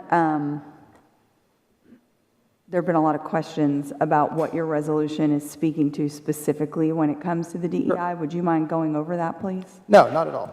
So I did go over it a little bit at the work session, but I don't mind covering it again here. Obviously, DEI and its agenda or tentacles, as I like to say, that reach out to different areas, there's a political aspect to it. And I'd like to point out something. Of course, I don't like to address comments very much, but I would like to say something. Pointing out that politics exist is not bringing politics into education. It's exposing the politics that are there. That's what I've done here with with this particular resolution, which is to get rid of educator diversity goals, strategies to address those, and monitoring by the state. Now, I brought this resolution not because we are against diversity. That's a far cry. That's just a straw man argument. Obviously, we are for diversity. We have a very diverse body. What it's against is that whenever we are dealing with hiring, our own policy states, which is tied to the State Board of Education 5.700 and the code, which is TCA 49-1-302 Section G. What that requires is us to consider race in the hiring process. Obviously, if you have educator diversity goals, you're moving toward that. I don't think it should be a factor. I think that there is plenty of law that says that hiring with a factor of race is discriminatory. That's why I've ran this bill. I think that we should focus on merit, or not bill, this resolution. I think we should focus on merit. Now, there was some stuff that was brought up the other night, and that particular item was that, well, this is past the filing deadline, which it was not. And this is going to lay on somebody's desk for a while. It's going to be a waste, which it isn't. And that's all proven today as the information came out. The bill was, of course, filed Friday, but after talking with Mayberry, after it got a little bit more press today, this dismantled DEI would accomplish what I've asked from the resolution. So progress has been made. We have support at the state, which I had mentioned at the work session, and this will pass. So that's the distinguishing factor. I'd like to add one more piece because I feel like this is important as well. Inclusion is often used in special education. That's an appropriate use of it. So it's not even an attack on that. Like it gets so misconstrued. But I think now... No. Please stop. Thank you. I think now that there has been clarity added, this has full support. And I can't remember if it's the House Speaker and the Senate Speaker or the House Majority Leader and Senate House Majority Leader, but they already have support and co-sponsored on this bill. It's going to pass. So I think this is a great... Please stop. I think this is a great resolution. I think I've made my argument clear and clean, and I would like motions on the floor. We have a second. I would like to vote it forward with the amendment included. Ms. Maxwell? Yes, Ms. Rosales. Okay, I just want a little bit of clarity. Sure. Aaron Mayberry did call me. He told me today that he did bring this up, but I just need a little bit of clarification for this. I don't think the intent of what you're saying is translating well. Okay. I'm trying to understand. Like the border? Well, it doesn't matter. This is not something that I'm trying to do for tick for tack. Okay. I'm actually trying to help you a little bit in trying to get some of this translation. It's clear. I'm trying to help in some things. This is not tick for tack. So please don't take this as a personal attack on you at all or in anything of what you're trying to dispute. That's not my intent right now. I'm just want to lay that down. What I want to clarify in this is that, and this is where I was trying to get clarity even from TSBA. The code that we're referencing is TCA 491302, Section G. Section G, what it lists is that the commissioner shall recommend and the board shall adopt a policy to promote educator diversity. The policy must include strategies for LEAs to use in the recruitment and retention of minority educators, a requirement that each LEA set a goal for educator diversity that takes into consideration the diversity of the students that the LEA serves, and a plan to monitor diversity in the state. Well, this particular piece and section is tied to Tennessee State Board of Education Educator Diversity Policy 5.700. It includes what is educator diversity. It says that LEA goals and strategies to promote educator diversity shall comply with applicable state and federal civil rights law and shall prohibit discrimination based on race, color, national origin, sex, disability, and age. These laws include but are not limited to Title 6, 7 of the Civil Rights Act of 1964, Title 9 of the Education Amendments of 1972, the Americans with Disabilities Act, the Section 504 of the Rehabilitation Act of 1973, and the Age Discrimination Act of 1978. LEAs should work closely with their local attorneys to ensure plans are in compliance with state and federal law.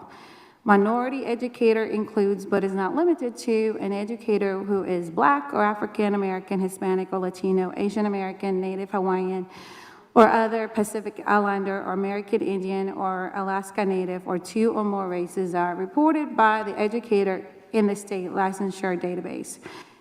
So I think what I need from clarity is that this piece, when an employee comes to to the office, goes in any workplace, has an equal employee opportunity poster that is posted and a list of things that cannot be discriminated. And I agree with you in the sense that when we're hiring, it should be based on the merit and the qualifications. But what I'm asking is that the resolution is asking to remove the entire code. This piece of the entire code, I don't think is about removing the hiring practices of what is protected right now under all of this and affirmative acts. It's just really what you're wanting to accomplish is how we're going about it in these hiring practices, but we're not doing away with this. So what I'm proposing is not to eliminate the entire code, but just to strike down those practices that give an impression that we are trying to hire outside, that it get, like if we're trying to get a merit or outside of the merit or given a quota, and going as far as getting databases to track these things and things of that nature. That's what I'm asking. Can we strike out number 2 and number 3? Because number 1 is still needed. Ms. Maxwell? Yes, Mr. Tidwell, and then Mr. Vaughn. So you are asking for, talking about TCA 49-1302G, right? Which says, you just read some of it, the commissioner shall recommend and the board shall adopt a policy to promote educator diversity. The policy must include, you want to keep number 1, which is strategies for LEAs to use in the recruitment and retention of minority educators. Because it encompasses everything. Yeah. What's included in here. Yeah, but I'm reading, direct. You got that, number one. But you want to get rid of number 2 and number 3, strike those, a requirement that each LEA set a goal for educator diversity that takes into consideration the diversity of the students that the LEA serves, and a plan to monitor educator diversity in the state. That is exactly what you're trying to do. You're trying to do away, based on this resolution that you're talking about. I don't have, where is that resolution at? That it says, eliminate state-imposed requirements related to educator diversity goals, recruitment strategies, and statewide monitoring systems that provide demographic characteristics over professional qualifications and academic outcomes. That's the piece that you really are trying to target. You're not really trying to target the things that are being protected by equal employment opportunity, which is what's listed in every workplace of what is anti-discriminatory. So I just want to have a little bit of clarification of what you're trying to do and the goal that you're trying to do, and trying to also say that we're complying with federal laws, that we are hiring, we're not discriminating against any of these protected classes. That's what my proposal and I'm asking. Instead of striking out that piece, can we amend it to really strike the parts that you're trying to accomplish? Thank you. Ms. Maxwell, you have the floor. Then Mr. Vaughn. Okay. Yeah, Sorry, just she you was two. asking me a question. I know. Okay. Fair. No. As I understand it, I mean, I'm reading this directly from TCA 49-1302.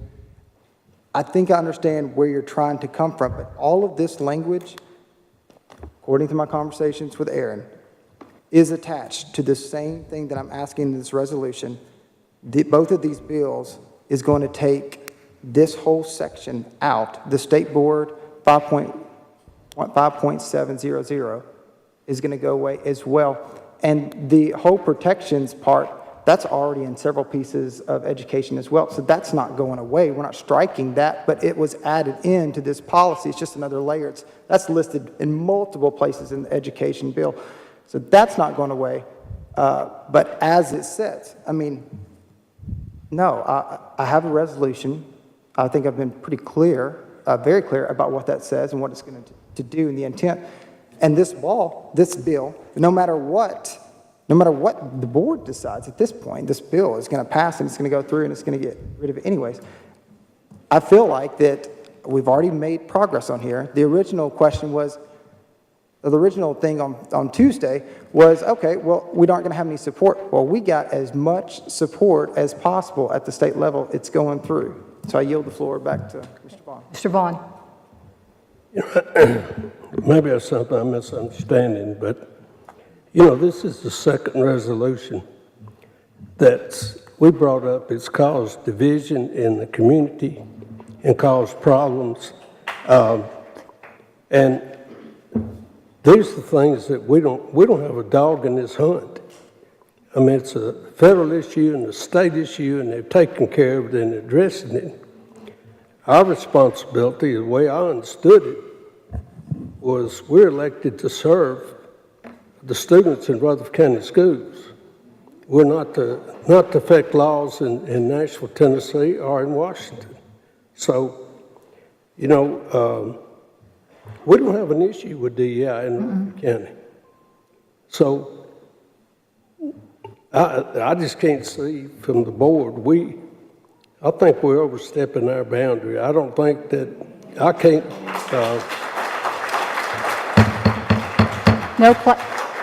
Please be quiet. Yeah, I just can't support. So, you know, I think if individually, if you want to do that, you know, Mr. Tidwell, I appreciate it and respect you for it, but I just can't as a board think that we need to support something like this. We need to concentrate on the issues that are facing us in Rutherford County. This and one of them. I appreciate it. Mr. Arby. I'm just going to make sure that I'm got my head fully wrapped around all of this. This is not dealing with our students, correct, Mr. Tidwell? Correct. This is on the hiring level. That is correct. And the TCA code that you are talking about is, if I'm understanding it correctly, the way it is written and what it is requiring us to have is a policy that basically says that we are going to prioritize. I'm not saying this is what we're doing, so let me just start there. But the TCA code that you're talking about is saying that we have to have a policy that states that we are going to prioritize certain individuals over others for the purposes of DEI? Are you asking? Yes. Okay, so as it states, the code is, the goal is educator, or the language is used, educator diversity goal. So, and strategies to implement the educator diversity. I've failed to see how that should be a factor in the hiring process. Now, how that trickles down, as Mr. Vaughn had a question, how that trickles down to Rutherford County is we have policies right now that involve that, because we're required to by state. So whether it is happening or not, we are required to have those policies. So this resolution is to rid that of the state requirement. So the state board isn't mandated to do it and push that down on districts. But it is directly related to us, which is why I brought it here. It's not some far off reaching issue. So I'm not done, sorry. Can you read the section that talks about the retention and retainment, recruitment and retention of them? Yes. On the TCA? Of our educators? Okay, so the TCA portion, let me pull that back up here. Where's that at? I'll get that for you. All right. So the TCA, this is the code in Tennessee law. The commissioner has basically 4 sentences. Okay, I'm just going to read those 4 sentences. Just everybody's clear. The commissioner shall recommend and the board shall adopt a policy to promote educator diversity. This policy must include, so that's the first part. Here's the 3 parts that policy includes. Strategies for LEAs to use in the recruitment and retention of minority educators. Number 2, a requirement that each LEA set a goal for educator diversity that takes into consideration the diversity of the students that the LEA serves. And number 3, a plan to monitor educator diversity in the state. Now, would you like me to read the state board's procedure of that? I'll give you a quick hit on that. All right, so the way that the State Board of Education, which is Educator Diversity Policy 5.700. The policy sections are broken up into 4 sections, and I'm just going to read those. It's very short. Policy context and definitions, where they define the terms. Educator diversity goals, where they define what that is. Strategies to address educator diversity. And then monitoring educator diversity at the state level. So hopefully, does that answer your question as far as giving you an idea of where that is? I think so. Thank you. Mr. Ball. Mr. Ball, did you have something? You made a comment and said there was a policy. What board policy do we have, Dr. Sullivan, or anybody that's got it up right now? What's the policy? It's 1.700. It's under personnel. Okay. It says to set goals for educator diversity that take into consideration the diversity of the student population. Okay. It's just referenced back board. Plain and simple, right? Back to state board, and it's got a legal footnote, State Board of Education Policy 5.700, TCA 491302G, and it's got another one, another cross-reference to an additional policy that has the exact same. All right, so I'll make a couple of observations or comments. Our board chairman stated the other night that, and I'm going to put it in my words, Madam Chairman, that we have stepped off in it a couple of times by doing these resolutions. We're in the business of taking care of kids. We're not in the business of trying to tell the state legislature how to run their business. You know, and this is going to sound like I'm scolding you, Caleb, but I guess I mean it this way. If you want to run for state representative, you want to go to Nashville and change policy, that's fine. I'm all for you, buddy. I'm all for you. But passing this tonight sends the wrong message. I work in an industry that strives and has to overlook or deal with diversity in our customer base. You know, the greatest thing that people can have in this country is home ownership. And we are trained. I'm almost a 40-year veteran in listening to this, dealing with non-discrimination issues. And I don't think you're hearing yourself right now. The message you're conveying is that if you're not a middle-class white guy, don't apply. And I don't think that's the message that you're trying to say, but that's how it's coming out right now. It's kind of like telling me I'm fat and ugly. I understand that. I know that, right? And it wouldn't hurt my feelings, but rescinding or endorsing an idea to tell people if you're not white, middle-class male, don't apply. It's a subliminal message that you're giving. Butch and I visited Smyrna, and I think I remember this right. The principal down there told us there's 52 different languages spoken in that school. 52. There's a lot of diversity in this community. And so if you're a minority, or you're a woman, or you're from Asia, or you're from Africa, or you're from South America, and you have been fortunate enough to get a good education in Rutherford County schools, you've gotten a scholarship to go to MTSU to be a teacher, or go to TSU and be a teacher, or Vanderbilt and be a teacher, and you want to come back here and serve this community, we're giving you the message in this resolution, we're not sure we want you to come work here. And I don't think that's what you're trying to say, but that's how it's coming off right now.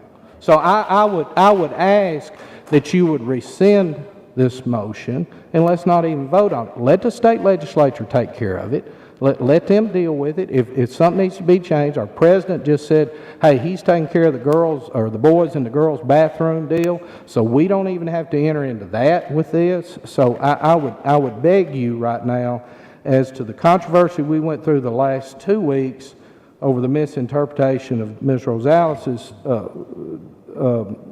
resolution, that's what's going on right here. So I would ask that you rescind it. Yes, Ms. Sharp.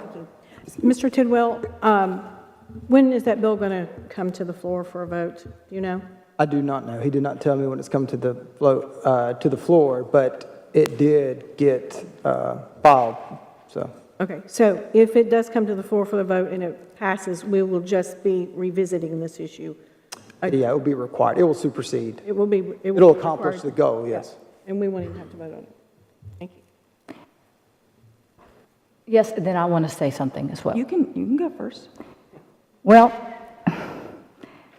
as we discussed on Tuesday night during our work session, we are not burdened by DEI in Rutherford County. Perhaps there are, this is in failing school districts like Shelby County, where the state recently has hinted at taking over. Perhaps there is a district to our north of Rutherford County that is having this issue, but this resolution before us tonight should not be here, and it stands to create more harm than good within our district. All I've heard all day long are nervous parents calling me, emailing me of my SPED families that say that this just sends a bad message, inclusion. And he may have been talking about hiring practices, but that's not what it said. That's not what was on Channel 4 News. That's not what was on WGNS, and that's not what was on our breaking news on our phones. All I heard was, my kid will not be able, he's on an IEP, he's on a 504, what's going to happen now? We have nothing to gain as a board and as a district by voting on this or entertaining this resolution. If they passes in the Senate, in the House, in the legislature, then so be it. But not one of our own local legislative body filed a bill to replace, it was a guy in, I believe, in Clarksville. I would assume that they see what I see, and that is why create an issue when the issue is not present in Rutherford County schools. And I want to thank them for sticking to more important issues like the funding of our schools or resources for our teachers and our staff. In closing, I support our teachers, our staff, and our parents in the education of our most precious resource, their son or daughter who is a Rutherford County student. We have a lot to do in the remaining 4 months of this school year, and this resolution is a needless distraction for political purposes.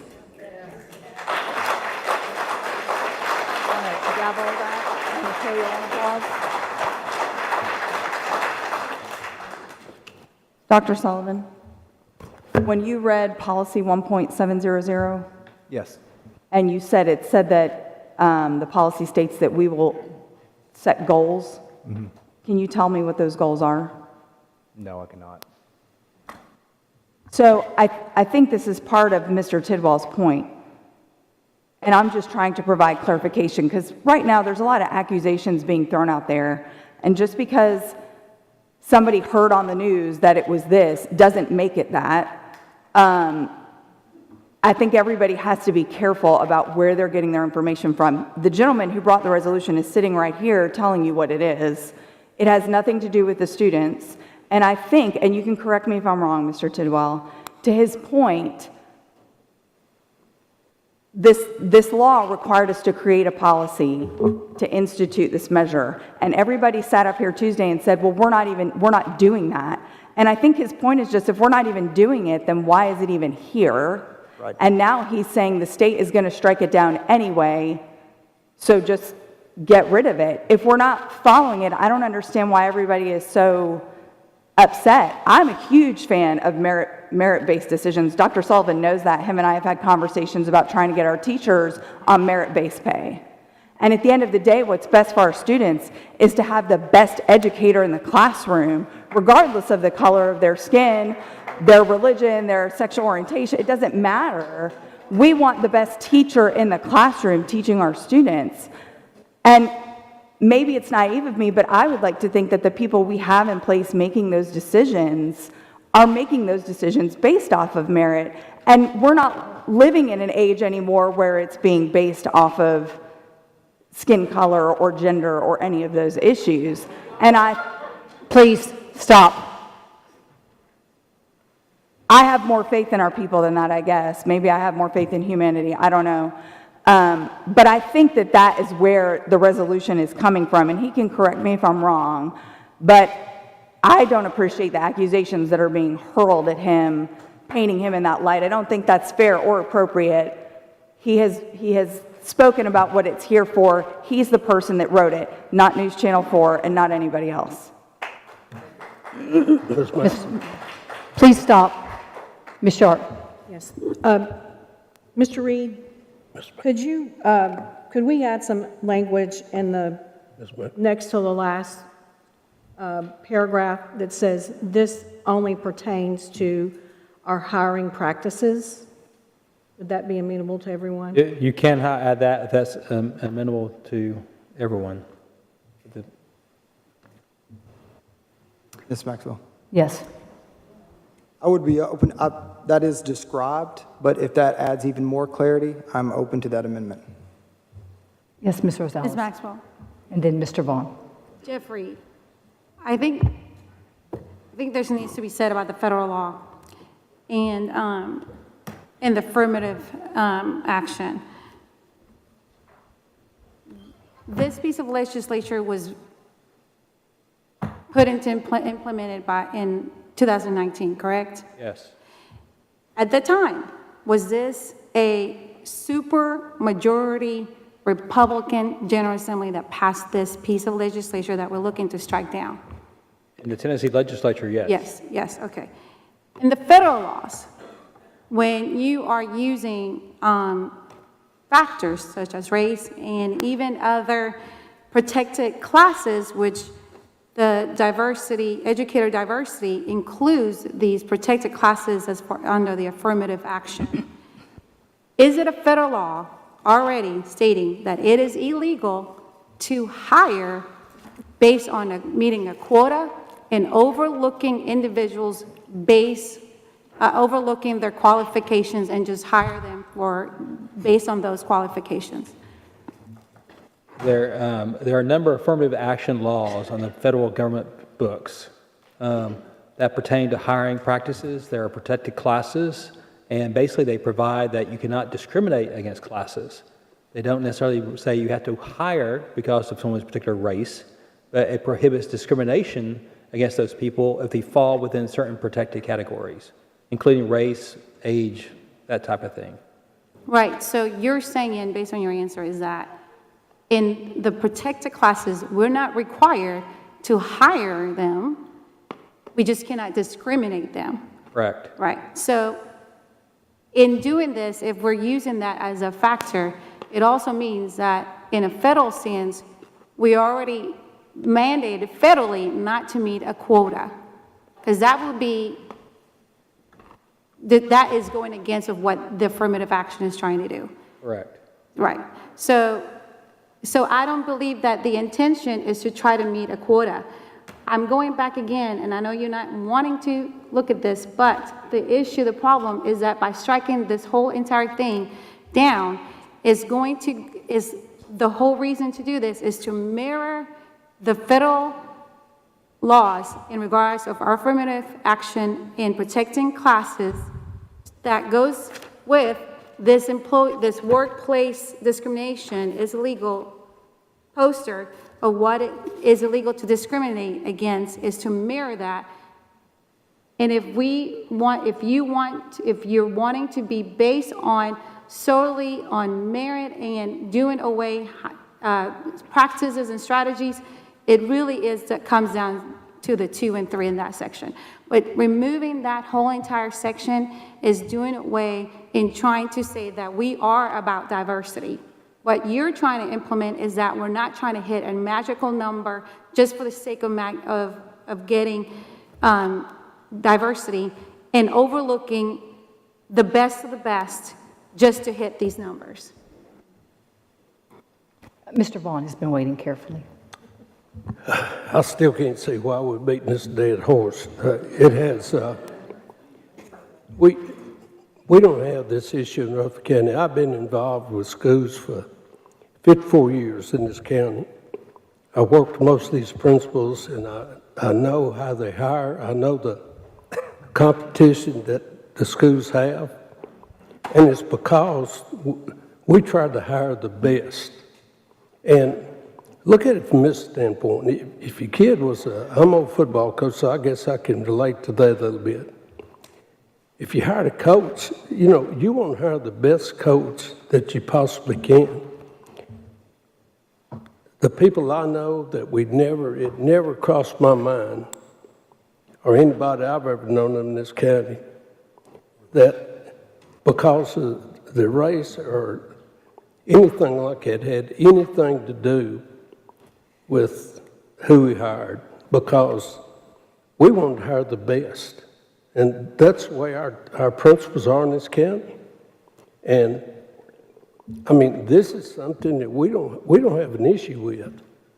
Gosh, we're facing a budget of probably $650 million, and we're sitting here talking about something that we have it has no bearing on us whatsoever. The president's already said he's putting the hammer down.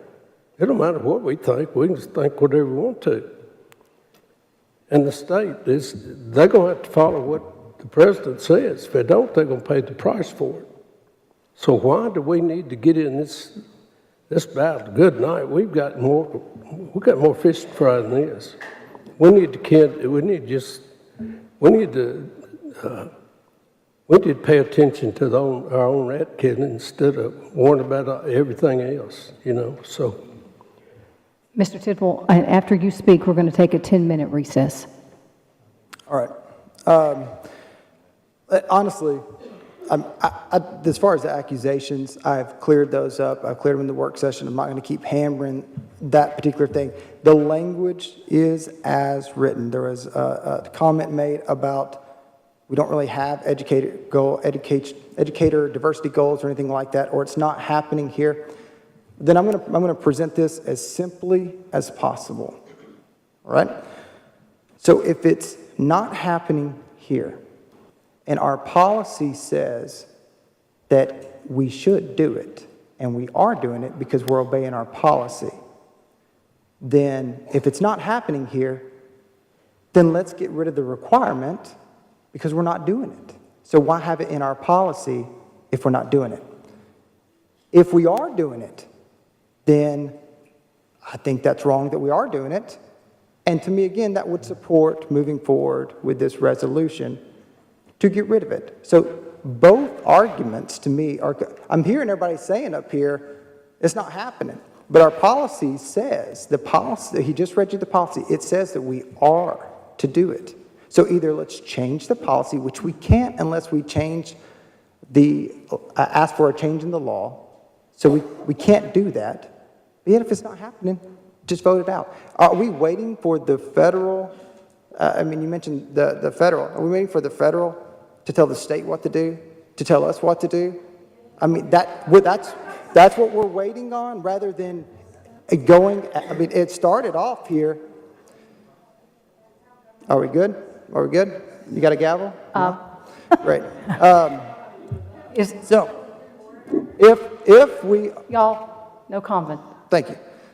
So that is the most simple way to put this. If it's not happening here, support the resolution, because the resolution's asking to get rid of the requirement, which our policy is what we abide by. Are we going to a recess? We're actually going to vote if we can't. Wait, Ms. Maxwell, one more thing. Federally, we have to abide by federal laws. We are required to follow federal laws and state laws, yes. If we remove this entire section, including the piece that promotes educator diversity, which is not necessarily trying to set goals or trying to get a recruitant or a strategy, but really to align federal laws within our equal employment opportunity, EOC, will that cause us not to be in compliance with the federal law if the whole statement is struck down? The federal law, whatever we do here, this body will not change federal law. No, I know we're not. But the request in the resolution is to remove in its entire, delete TCA 49-1-302, Section G in its entirety. If we delete this whole entire section, Section G in its entirety, that talks about diversity, educator diversity, which the TSBA policy defines what is educator diversity is, which lists out all the affirmative action that is protected classes.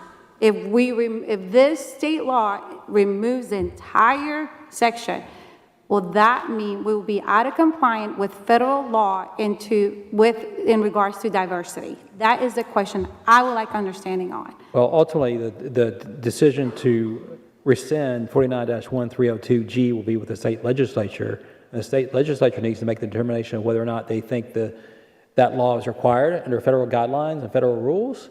So if the state legislature decides that that's something, or decides it's not required, that's a decision at the state level. You know, these affirmative action policies that have been in place for many years before 49-1302G was ever adopted. So I don't think you have to have 49-1-302G there to comply with the federal laws pertaining to affirmative action. So I don't think you have to have that law there to comply with the federal mandates for affirmative action. So what was the purpose of TCA 49-1302 Section G? Don't know when the legislature adopted it. I don't know. You know, you had people in the White House promulgating different regulations at that point, so it could have been in response to that. So I don't know the origin of the statute. I've got a recommendation. If Mr. Tidd will go along with it, why don't you take this back and let's wait and see what the state legislature does and go from there. I think we're wasting a lot of time. I'd just like to see us, I'd just like to see us either voted out, or if he could, I'd really like for him to just rescind it. And just wait and see what the state legislature does. Any other questions or comments? Okay. You want to vote now? We can vote. Okay. Are we voting on the original motion, or is there a motion to amend on the floor? Are you making a motion to amend to say this just pertains to hiring practices or not? Did you make that motion? I did. I seconded it. So there's a motion to amend to add to the proposed resolution that this only pertains to hiring practices, correct? Yes. Further clarifies, yes. So you would have to vote on the amendment first. All right.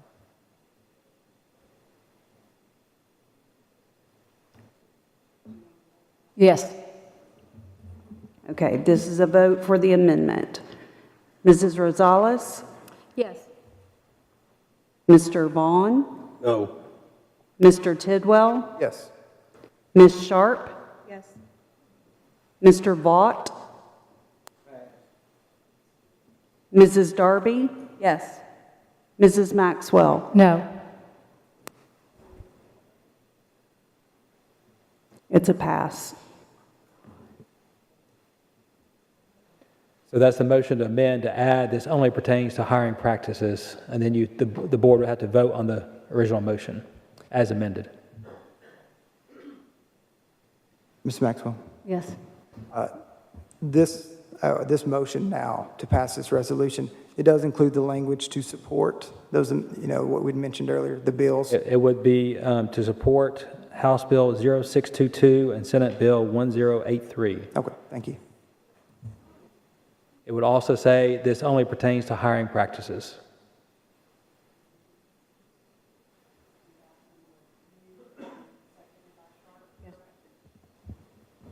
Ms. Sharp? Yes. Mr. Vaught?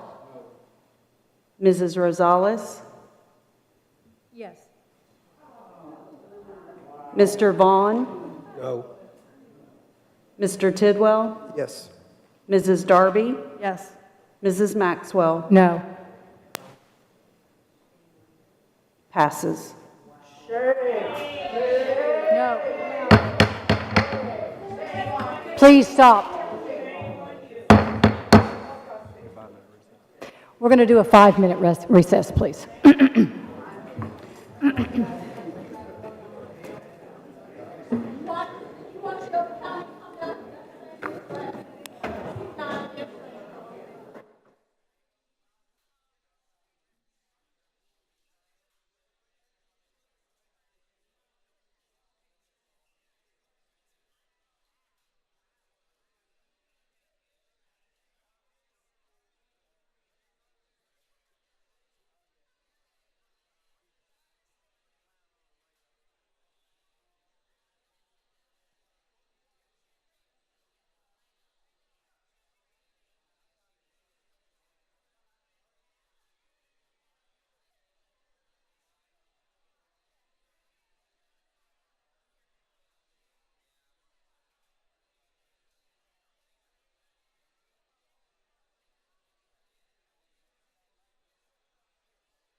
Mrs. Rosales? Yes. Mr. Vaught? Mr. Vaughn? Mr. Tidwell? No. Ms. Sharp? Mrs. Maxwell? Yes. It passes to reconsider. So now that that's before the board can debate it again now that you've decided to reconsider it and discuss, have further discussion on it and take further action on it as the board deems appropriate. I would like to say, this is just not a good look. The timing wasn't right, Mr. Tidwell. We've been through too much. With the vouchers, we're doing the books still. This is just, if something passes up at the state legislature and they ask us, I know you say they, I don't know who they are. I didn't talk to this gentleman. I didn't know this was coming until Friday. So I just don't think that I don't want any more resolutions. And I implore this board, let's get out of politics and let's get going with the bus contracts and the budget and what we were put up here to do.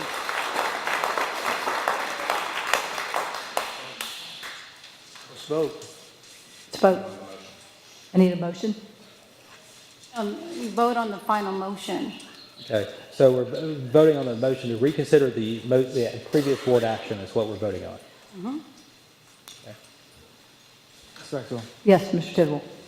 So to be clear, this vote is going to be either to approve the resolution, and a no vote will be against approval. Correct. So a yes vote will be in favor of the resolution. A no vote will be against the resolution.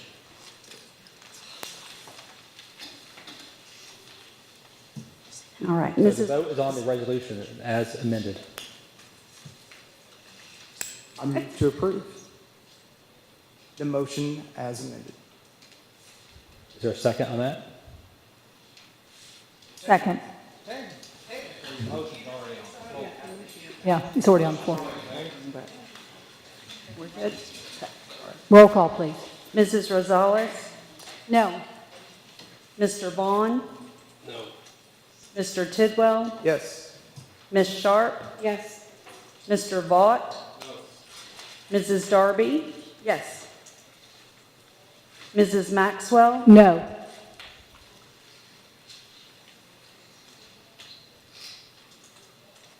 All right, the noes have it, 4 against.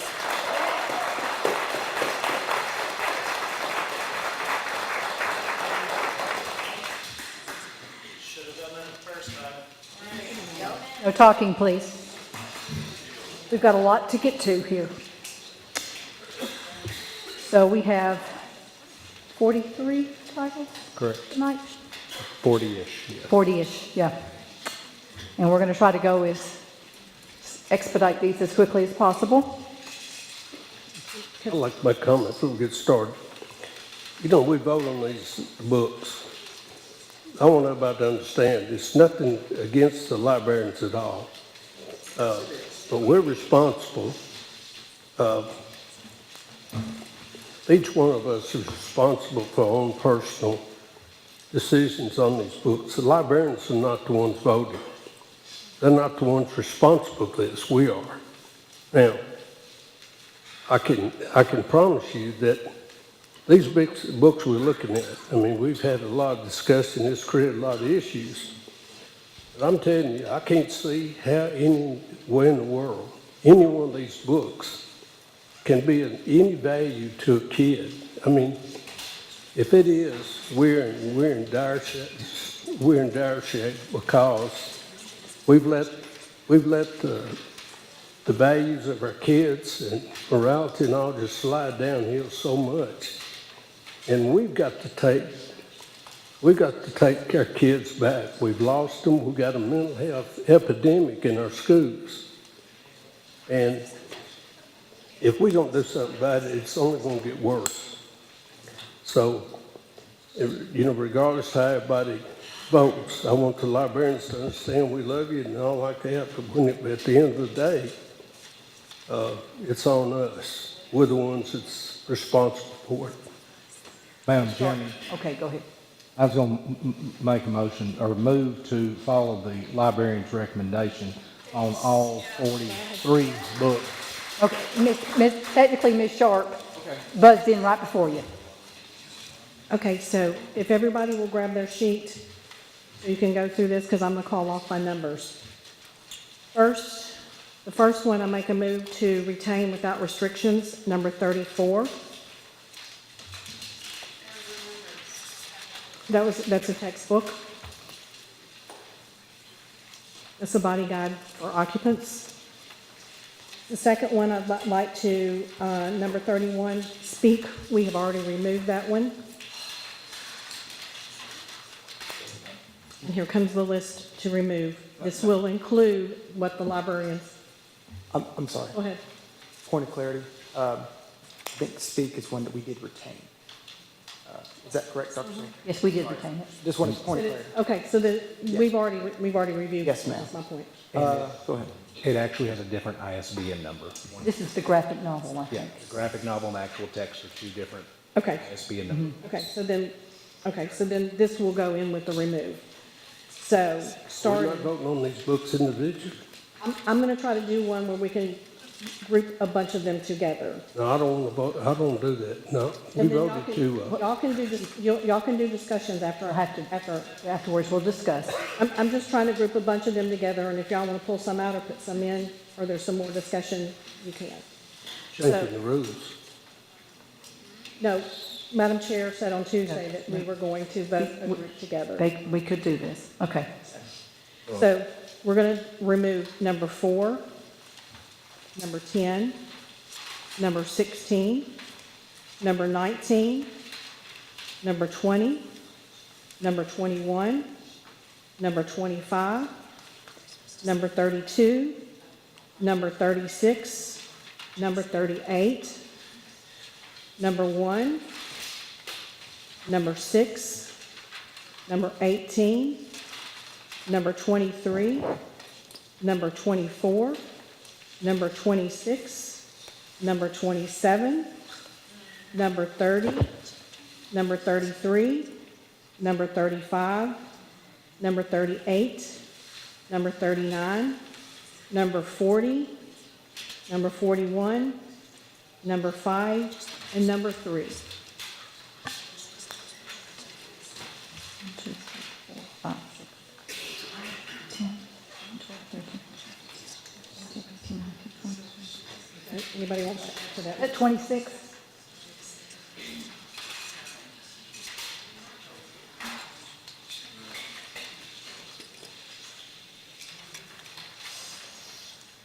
I got 26. Okay. Can I repeat those just for clarity? Is that okay? Yes, absolutely. And I'm just going to go from the very beginning. Does that work? Yes. All right, number 1, number 3, number 4, number 5, number 6, number 10, number 16, 18, 19, 20, 21, 23, 24, 25, 26, 27, 30, 31, 32, 33, 35, 36, 38, 39, 40, and 41. Is that correct? Okay. I want to make sure I had it correct. You got that, Dawn? Okay. Did we have a second on that motion?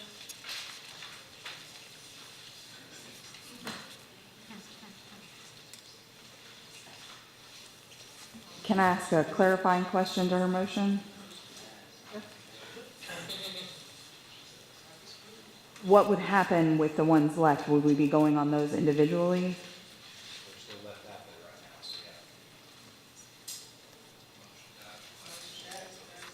Motion dies for a last of a second. Is this to remove or to keep? Remove. Second. Okay. Mr. Rosales, just gave you your second. We're voting to remove all these. Yes, Except number 34, which was anatomy and physiology that will be retained. Yes. I do want to make a clarification that 10 of these were recommended by our librarians. So it looks like an astronomical number, but 10 of these were actually recommended by our librarians that they were inappropriate for our schools. So, Number 4. okay, I'll read them out. Okay. Okay, number 1 is Ask the Passenger. Number 3 is Almost Perfect. Number 4 is No, that's not them. Okay, I'm sorry. Okay, I'm so sorry. I apologize. The ones that were recommended by the librarians were A Stolen Life, A Fly on the Wall, How One Girl Saw Everything, Homebody, Living Dead Girl, Milk and Honey, Neanderthal Opens the Door to the Universe, Perfect, Storm and Fury, The Duff, The Sun and Her Flowers. That's it.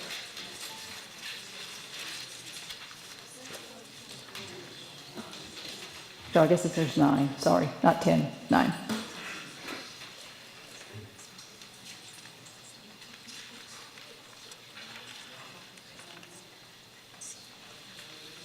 You wanna- Do you want me to read the whole thing with numbers? All right. Mr. Vaught? Mr. Vaughn? Yes.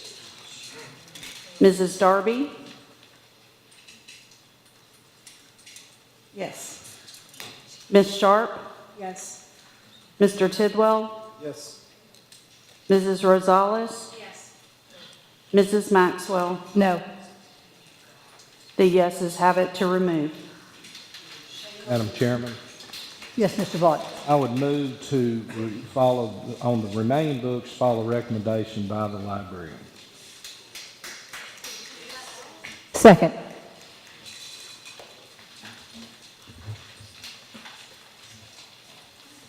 So I'll read those just for clarity's sake.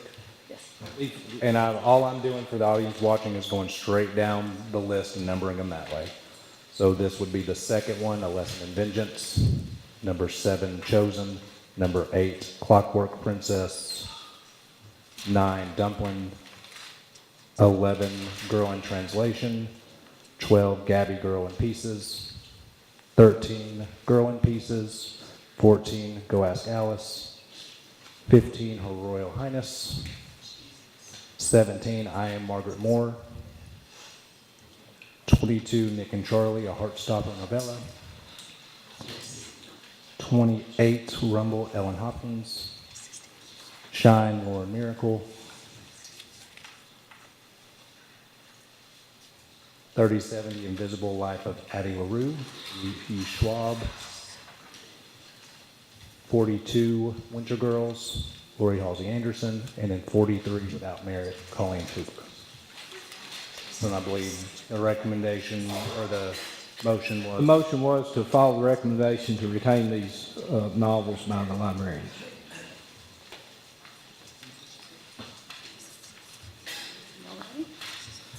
Mr. Tidwell? No. Mrs. Rosales? Yes. Ms. Sharp? No. Mr. Vaught? Yes. Mr. Vaughn? No. Mrs. Darby? No. Mrs. Maxwell? Yes. The motion did not pass.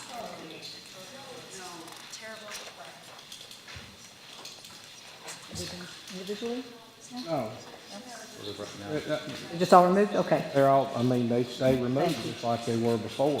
That's mine. Unless there's another motion. Motion fails. Okay. What about the remaining of these books with parental consent? They are already removed from the shelf. They are out of the catalog. In fact, we defined what was parental consent at the last board meeting. You have to have parental consent to even pick up the book and browse it. So, if these books, if added to parental consent, we can allow the parents to be in the driver's seat to make a decision if they will even allow the child to pick up the book. I make a motion to add parental consent. But the motion fails when they stay on the shelf because. No, they don't. Oh, they're already removed. No, They're removed. They say removed that the motion failed. She's making another motion. Okay, thank you. And you're seconding it, Mr.? I would second that. And the motion is that the remaining books go into the high schools with the parental consent? Yes, high school only with parental consent. That's correct. Okay. That's a clarification of the motion. Okay. Ms. Maxwell? Yes, Mr. Tidwell. I would ask if it would be allowable by Ms. Rosales. There are a few books that I would be in agreement with on this list, or what's left of this list, to add to parental consent. But there's a much larger amount that I think is still due for removal. So I couldn't support the motion as it sits, but if she would be open to amendment, I would like to make some suggestions of certain books. No, I'm going to keep the amendment as is.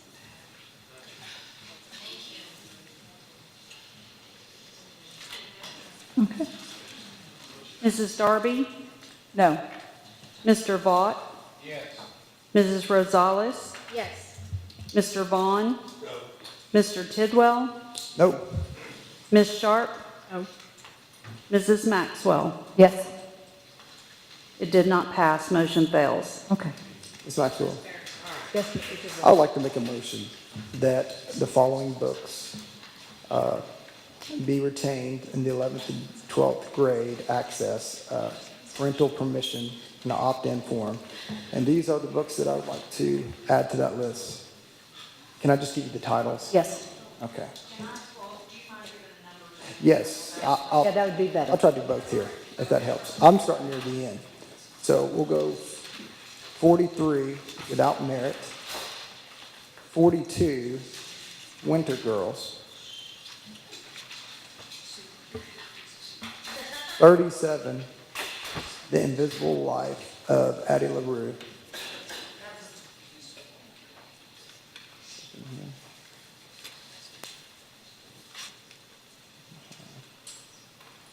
"22, Nick and Charlie. 17, I Am Margaret Moore.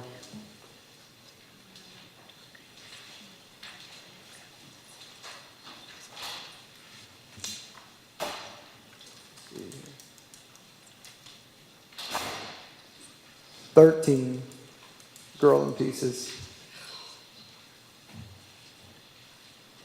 11, Girl in Translation. 9, Dumpling. 8, Clockwork Princess.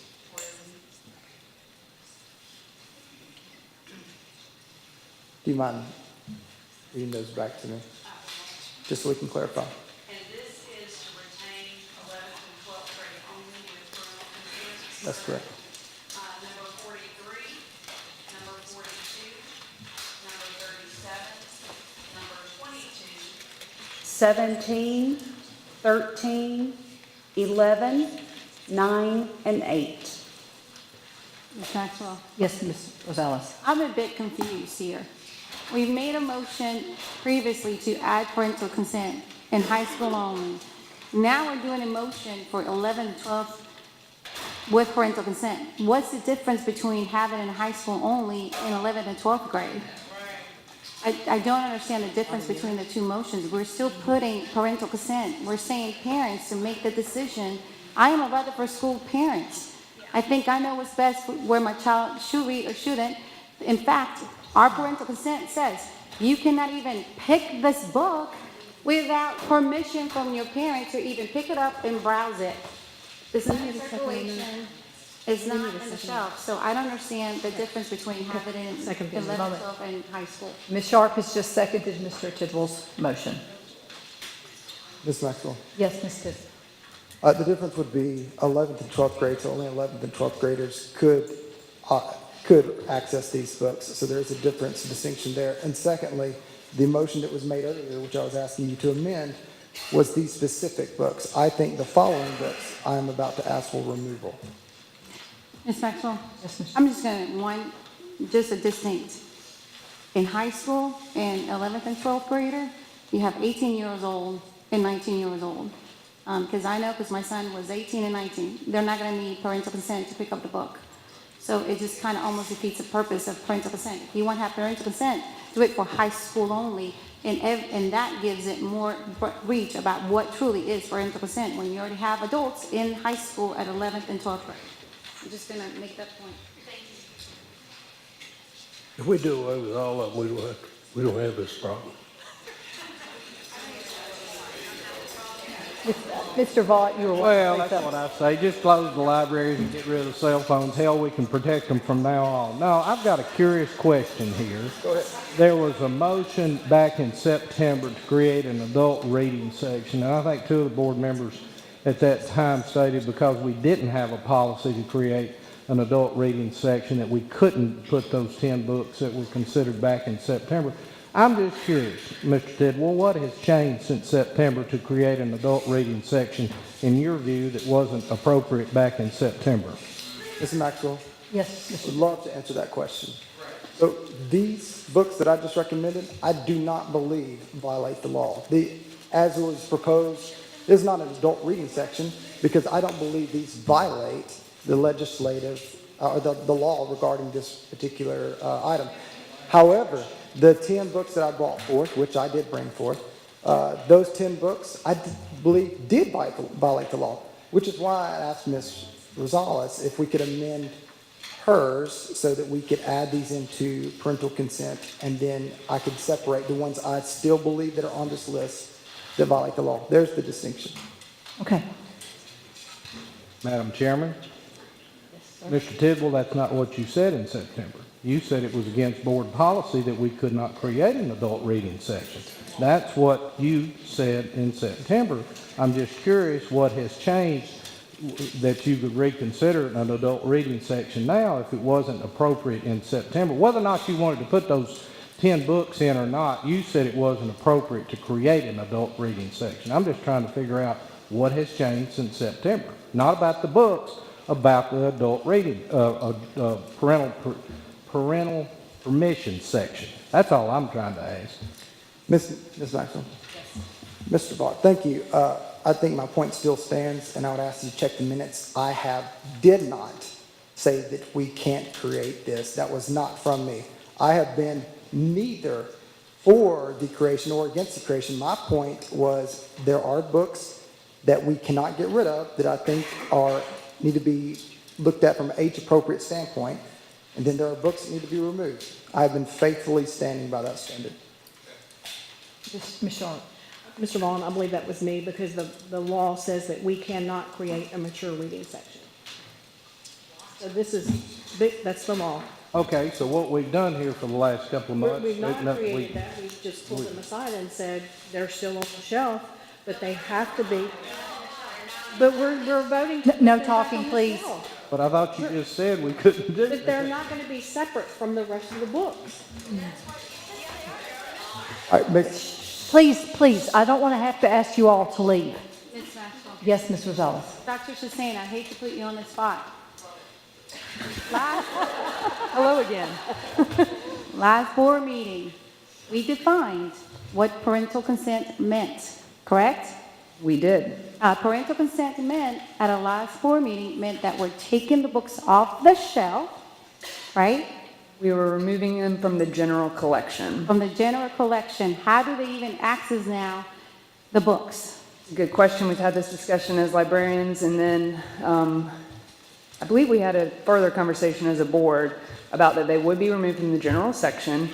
We talked about having, this is probably going to cost a little money, having shelves put behind like certain circulation desks. So there's, every library is a little bit different, but they are removed from the general section behind the library's, the librarian's proximity, where they would have to have parental consent to check that book out. Well, not just check out the book, to pick up the book and Correct. We discussed that. Not just check out the book. They have to have parental consent to go for the librarian to go to the shelf, pick up the book, and hand it to the child. So it's not, if we're talking about protecting children and getting in harm's way, I believe we've done our due diligence by taking in this, we're even behind a shelf. You got to get permission for the librarian to even pick up the book. I do think I can provide a little clarification as not the lawyer, so Mr. Reed can speak to this. I believe that previously we had kind of spoken about the difference between a violation of the obscenity law, Title 39, versus age appropriate, and that, by this review process going from the Miller test and Title 39, deeming them not obscene by the criminal statute, then we are able to have additional options, which is how we kind of ended up with whether there's parental consent or a separate section or some other tools that were at your disposal. We take them all out to solve this problem. Ms. Maxwell? Call to We question. have a first and we have a second. All right. Mrs. Rosales? Yes. Mr. Vaughn? No. Mr. Tidwell? Yes. Ms. Sharp? Yes. Mr. Vaught? Yes. Mrs. Darby? Yes. Mrs. Maxwell? Yes. All right, we're going to retain. Ms. Maxwell, I'd like to make a motion to remove the books that are left. Do I need to go specifically? Yes. Okay. At this point, yes. All right. Make sure I get this right. Number 2, A Lesson in Vengeance. Number 7, Chosen. Number 12, Gabby, A Girl in Pieces. Number 14, Go Ask Alice. Number 15, is that still available? Yes. I'm back to that one. I'm not adding that to the list.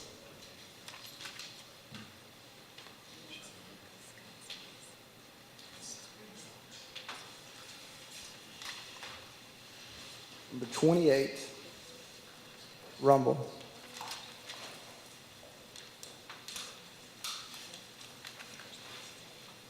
Number 29, Shine.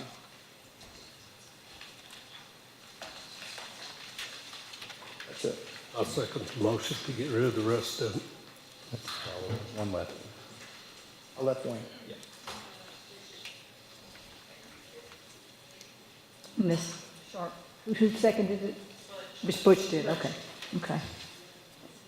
All right, Ms. Sharp? Yes. Whoa, wait a minute. I'm a little confused. That motion was to remove them? Yes, sir. They're already removed.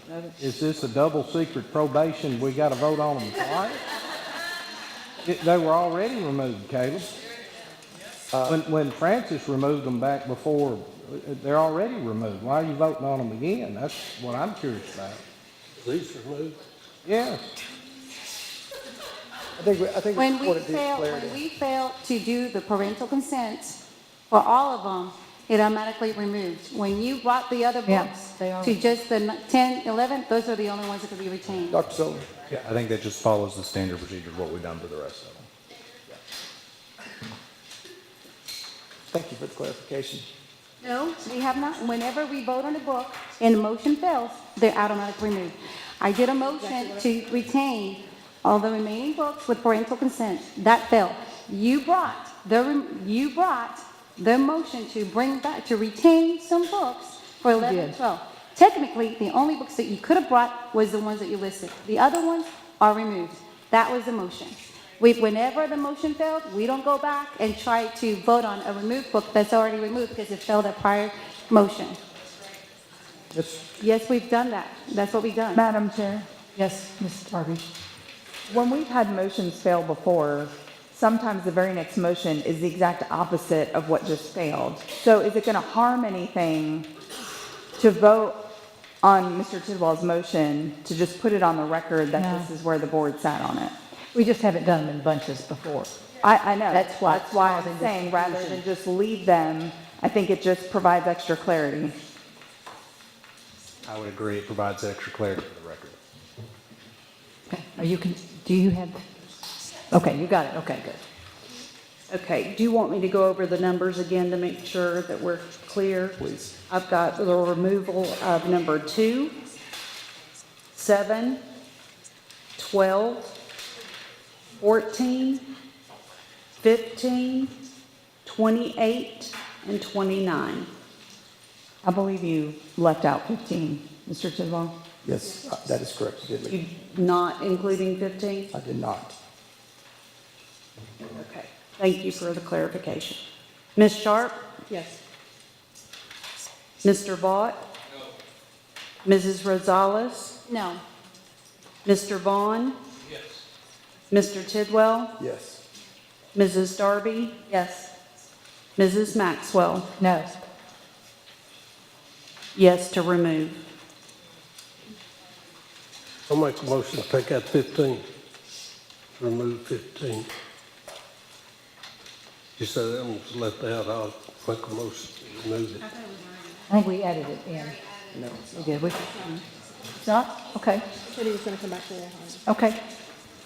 Does anybody want to? Mr.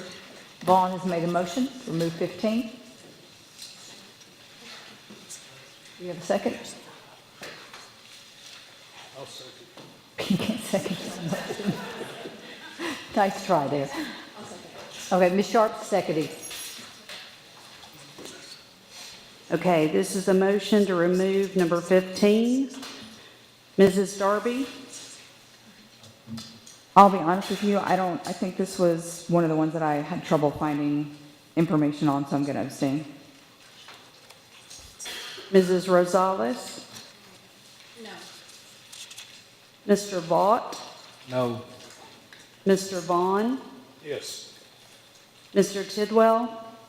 Do not believe this one meets the standard. No. Ms. Sharp? Yes. Mrs. Maxwell? No. Ms. Maxwell, I'd like to make a motion, this be retained in high schools. I missed it off the last motion when I was going through. I wasn't doing it as numbers like we are doing it tonight, so forgive me for missing that. I'd like to be retained in high schools, 11th to 12th grade with the opt-in for parental permission. So I'd like for it to be added to that list. That is my motion. And that is number 15 for Royal Highness. I'll second. Ms. Sharp is seconding. I got one question. You people talk about you hadn't read anything about it. You'll give me a few minutes. I'll give you an excerpt from this book, and we can read it out so everybody know what they're saying. They hadn't read it, so they don't know what's in it. So I can give an excerpt and tell you real quick what's in it. Are you good? We can just vote. We can just vote. She said she's good. Okay, so this is book 15 again, retain in 11th and 12th grade only with parental consent. Can I just put it up? Yes. This is Her Royal Highness, just so the title is correct. Number 15 on this list. Mr. Vaught? Yes. Mr. Vaughn? No. Mrs. Darby? Abstain. Ms. Sharp? Yes. Mr. Tidwell? Yes. Mrs. Rosales? Yes. Mrs. Maxwell? Yes. All right, this one will be retained in 11th and 12th grade only with parental consent. Okay. Okay. That's all. Okay, we are moving on to financial matters.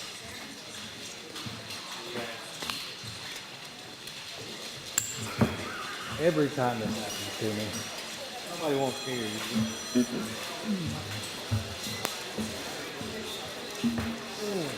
We're just going to give it a minute while everyone kind of files out. Every time. This is the most.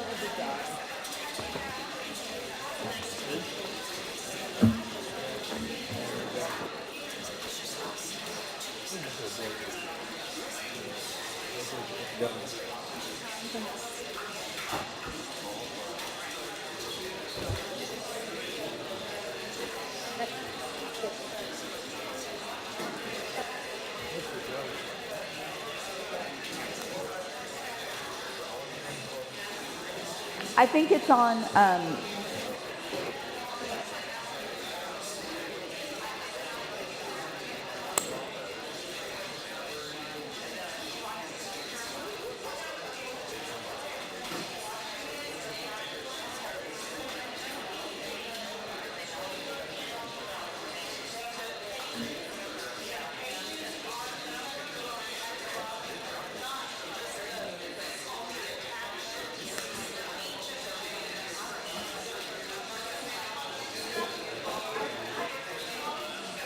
I think that's pages 7 and 8.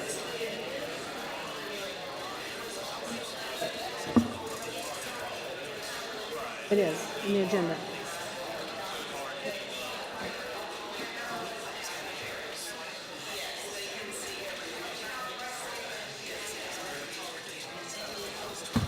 All right, we had these two pulled out. First was bid number 3786, rotary screw chiller at Wilson Elementary.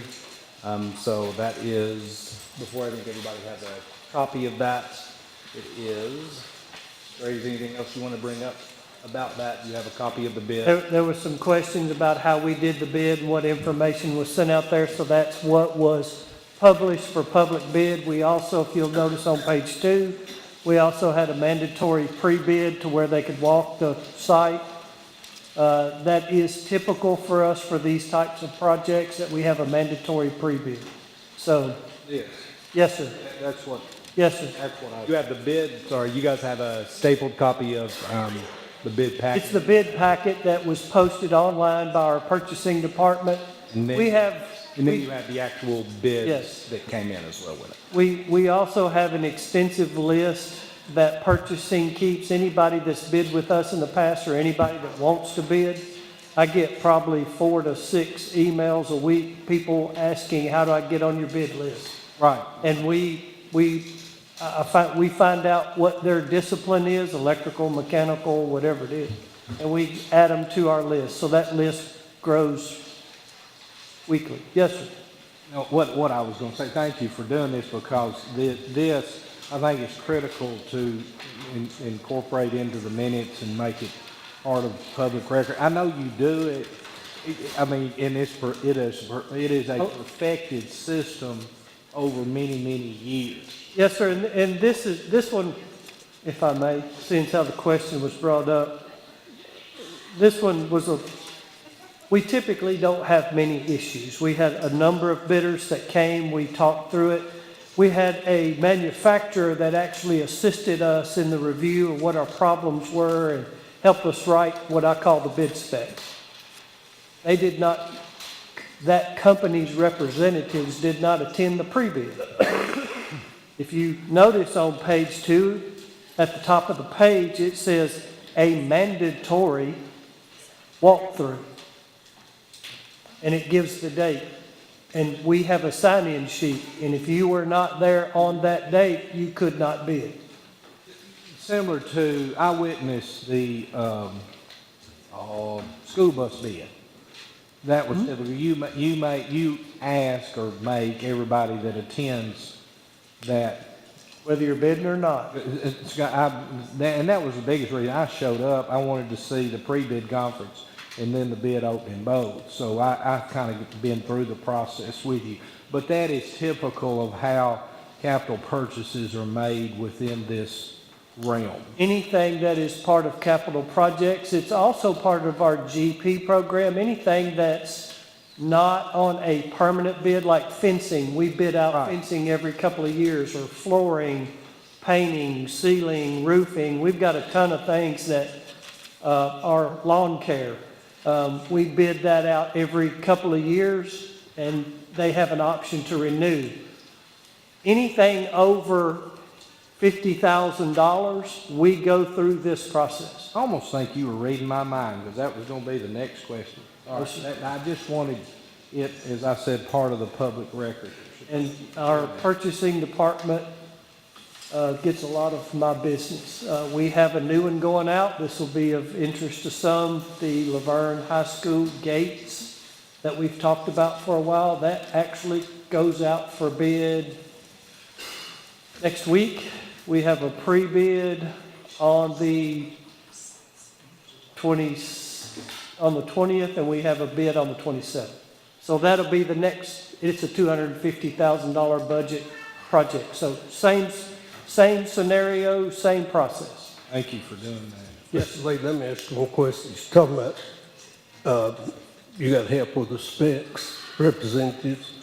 If that person helped you formulate the specs, is their company eliminated from bidding on it? No, sir, they're not. But they have to follow the same rules as everybody else, and they know up front when I engage them that I'm expecting a specification that meets our need and it meets a certain quality standard, but they cannot adjust their bid spec so that it eliminates the competition. That's going to be my next question. So this bid spec was written, there's 5 major manufacturers. 4 of those manufacturers were represented, 1 was not. And the reason they were not is because they wrote the spec, but they didn't come to the pre-bid. And Trey, was that our recommended group to go with? Sir? Is that our recommended group No, to go sir. with? So I think that's good for everybody on the board to know that they wrote the spec and that's not our recommended group to go with. Because they didn't come to the mandatory pre-bid, they couldn't bid. Yeah, that's what you're saying on that. All right, so we need a motion to approve this bid. Then. Yes, sir. I would, and I assume you recommend the low bid, Matrix Mechanical It's the Solutions. lowest and best, most complete bid. Because there is one bid that is slightly lower, but it's not complete. Oh. I would still move to take your recommendation on this. Then I'm going to ask you a question. Second. Second. All right, what'd they leave out? A couple of pumps. Okay, so that would have significantly changed the cost. Yes, sir. Okay, all right. I second it.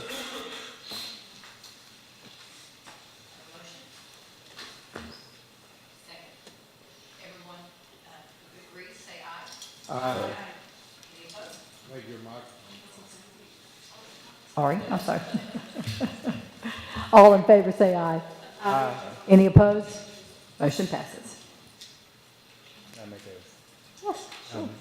quickly, just so the board is aware, Wilson and this chiller is one that we are just trying, correct me if I'm wrong, Trey, this is one we are trying to get through as long as we possibly can. It is number 1 or number 2, I think it's number 2 on our Fund 177 HVAC replacement. It is about a last year's number, $6.5 to $7 million project.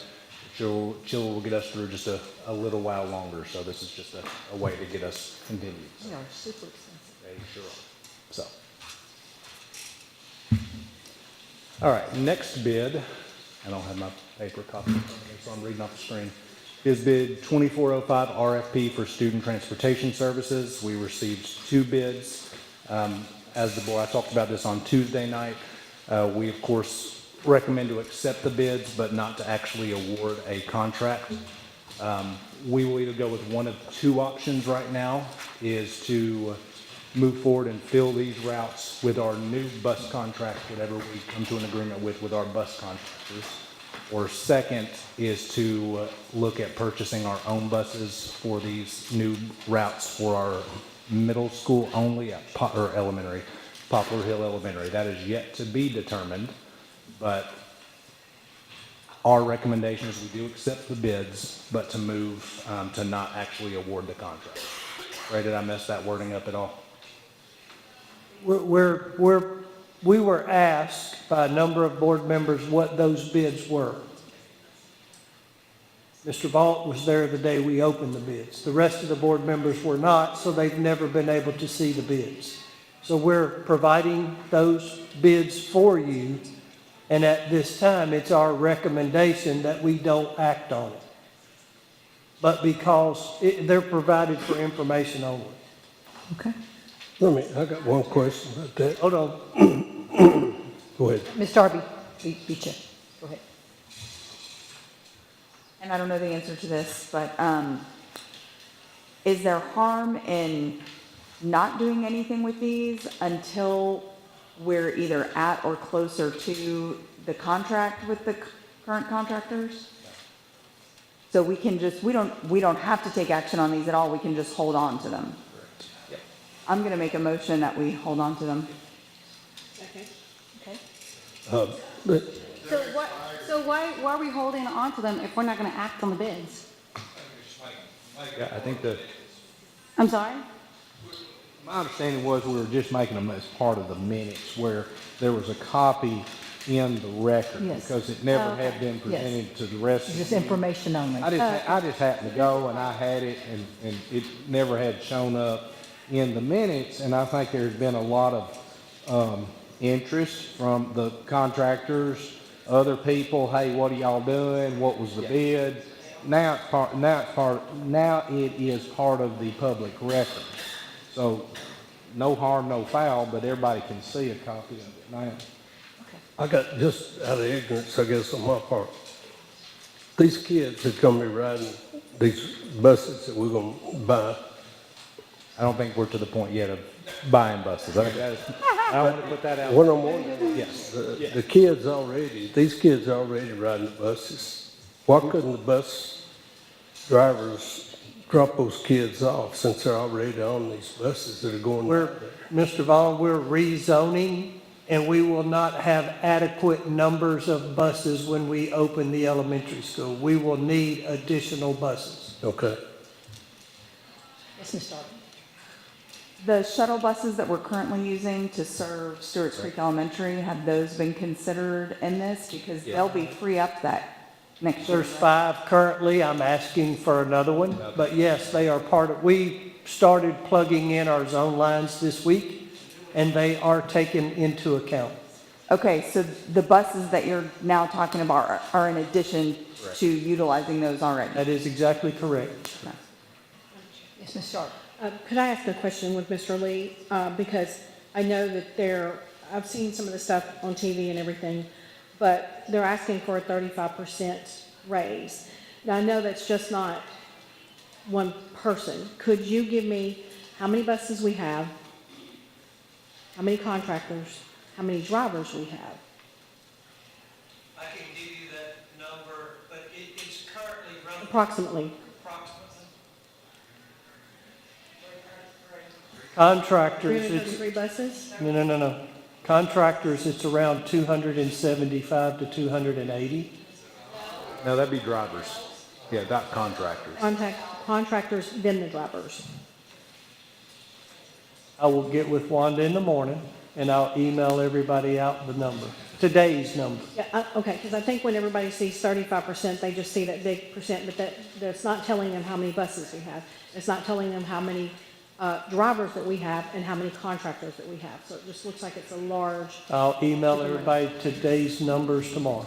Thank you. Yes, Mr. Vaughn. And I think, follow up on that, no, thank you for doing that, because I think that the semantics of how this is presented as y'all continue your negotiation is considering the number of buses, considering the number of routes, considering the number of drivers, considering the number of owners. There's a lot of different moving parts to this that I don't think the bus drivers are aware of it, because that is a family in themselves, but the average taxpayer out here doesn't understand that we're dealing with several different moving parts. So yes, please do that, and if it could be part of if it varies a lot from month to month, I think we probably should know that, at least for budgetary purposes, obviously getting into this. Question, and not to put anybody on the spot, but I know you and Mr. Lee and I have talked about this a little bit, that we've gone to pretty much a 90-passenger bus, and I'm just curious, after talking to a couple of the manufacturing salesmen, the lead time with ordering a 90-passenger bus is extreme right now. For whatever reason, demand, I don't know. I've just been told that by a couple of the salesmen. Is there any consideration to using a different size bus, different model bus, that maybe, I feel like we're still caught up in the COVID leftover parts hadn't come in on time, all of that inflationary thing that we have all dealt with in our day-to-day lives. Much less the schools, much less the buses and the bus drivers.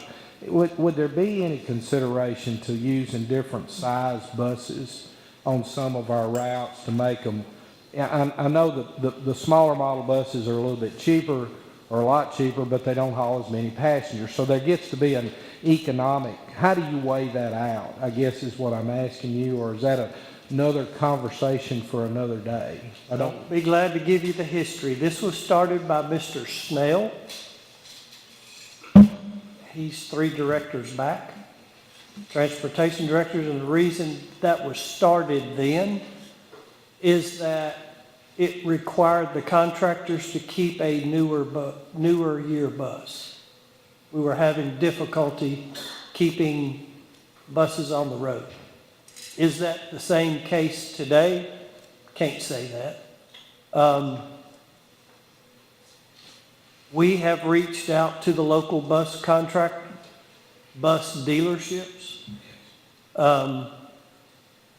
We're told it's about 4 months to get a 90-passenger bus. The other buses are more readily available, but it's not years and, it's not like it was during COVID. It does give us more flexibility with routes. Is it possible that we could take some of our more rural routes, one of those tongue twisters, more rural routes and utilize a 80-passenger bus? Sure. There's some routes that it would benefit. We have actually added on some of our smaller sped buses and in between. It used to be just 24, 25. Now we've got a few that are a little bit larger. So there is some flexibility. That's why we have multiple seat rates. We do have that flexibility. We do encourage the 90 just because it benefits us more. But that's not a hard thing, and it's not in stone now because we have multiple seat rates in our contract. I had a friend reach out to me. We have 324 contracts that are owned by 180 contractors. That's wrong. You just left your Rutherford Academy buses off. I'm not going to get into disagreement with the gallery. So, What I would say is we have had but I will double check it again tomorrow, and we'll email you what we got. We are, of course, we can utilize state contract. For confidentiality purposes, the person on state contract has asked us not to share, but they have asked us, and it would become public if we were to go into actually purchasing. It guaranteed up to 8 buses for delivery in July if that was the route the board chose to look at. And so we'll have more discussions. On the state bid? Correct. State bid, okay. Below the state bid, yes. Thank you. Thank you, Yes, Ms. Darby. Can we get, I think there's 2 different ways that we've talked about the PRZs. Even if they're just rough estimates, can we get an idea of what it would look like if we implemented it in the district, and then if we implemented it only at certain schools? Yeah. We'll have that number by Monday. Awesome, thank you so much. I think it's schools what we have to look at, because that schools isn't going to be as big as I would like for it to be, because if we do it at the elementary level, that that bus is probably still going to be needed for the middle and the high school route. So it's not going to be as big as we would expect it to be. So just be prepared for that. It shocked me when we first started talking about it. Does Domino's deliver out here? For food, I'm sure, yeah. Yes. Ms. Maxwell? Yes, Mr. Tippel. Dr. Sullivan, are we going to have the bus contractors, again, we rescheduled, right? Yes. They asked to reschedule. Yes, for the next meeting, That'll be on the 18th, is that correct? Yes. Okay. Reed, is that correct? 18th. All right. All right, real quick, director's update. You guys have a copy if you can go to this. We do not have a TISA estimate, but this is our first TISA number. I had a copy of this last time, but I do actually want to go over it real quick so you can see trends. I do think it's interesting. So this is just kind of where we are as a district. This shows our enrollment, and you will see it is just for periods 1 through 4. And so you have a copy of this. Yours is a little bit easier to read out. This is portrait view instead of landscape. But I am looking at where it says district name, and then it's got Rutherford County. It shows fiscal year 26. And I'm really highlighting the very first thing, 51,530 kids is what we showed for periods 1 through 4. The way the state does reporting periods is every 20 days. So this is August, basically. August, September, October, November is what they're looking at. As you go through the year, your waiting periods get a little bit higher for how they fund you. You'll see what we ended the year with last year was $50,751. We're up 1.54%, but don't get excited because I'm going to show you we're actually down a little bit here in just a minute. So right now, as of this number, we're up 779. The TISA base this year is $7,075. I feel like I'm wrong on that, but it's close. $7,075. Next year, and this was on the one-page budget handout that we looked at a couple months ago, I said a 3% increase. I feel pretty confident that the governor's not had his state of the state to announce that yet, but on the education scholarships, last week it talked about the voucher being $7,296, which is 3% of this number. So I feel pretty confident that that's the number that is going to be proposed without anything being said. Next, I want you to look at economically disadvantaged. So you will see a huge decrease from 8,465 to 6,515. Why this is important is that is a weighted input on TISA, and it's a 25% weight. And so the 25% of 7,075, give me just a second.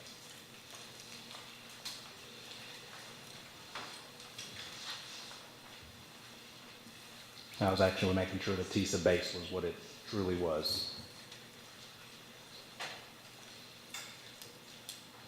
So you're looking at a decrease for every one of those students, 1,950 kids, of 25% of the base. And so that's when I said you're looking at about a $3 million drop in TISA funding for our economically disadvantaged kids. Yeah, Ms. Maxwell. Yes, sir. Can I get those figures again, Dr. Sullivan? Yep. Let me look at the TISA base just real quick. This has to do with the change in coding. Absolutely, change in coding. Yep. I'm pulling up the TISA guide so I can give the exact numbers for you. I had it earlier and then I clicked off of it.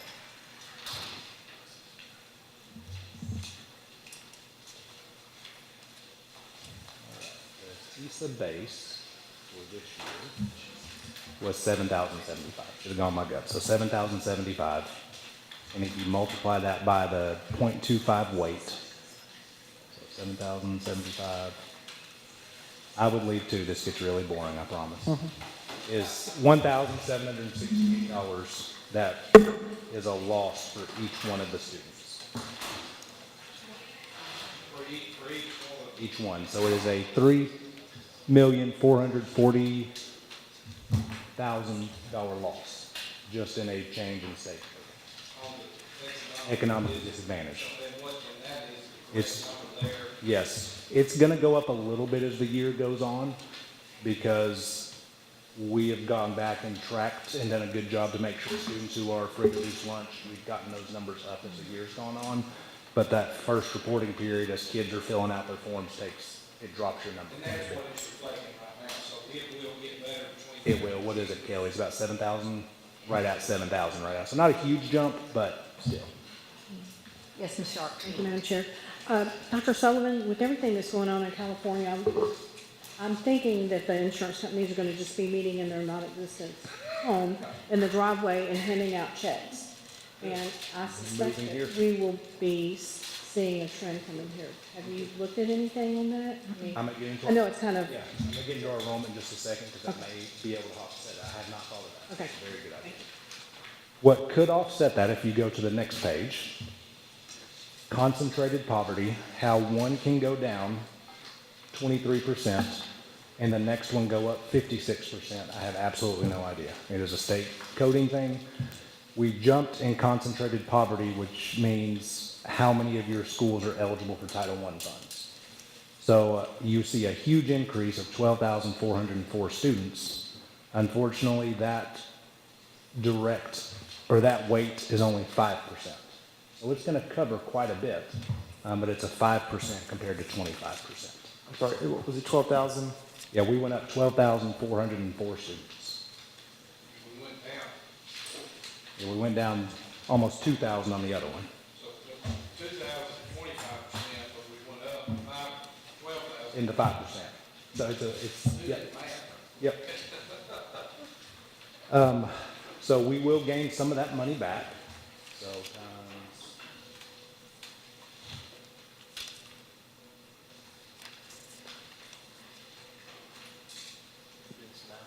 yeah, I was just doing my math over here.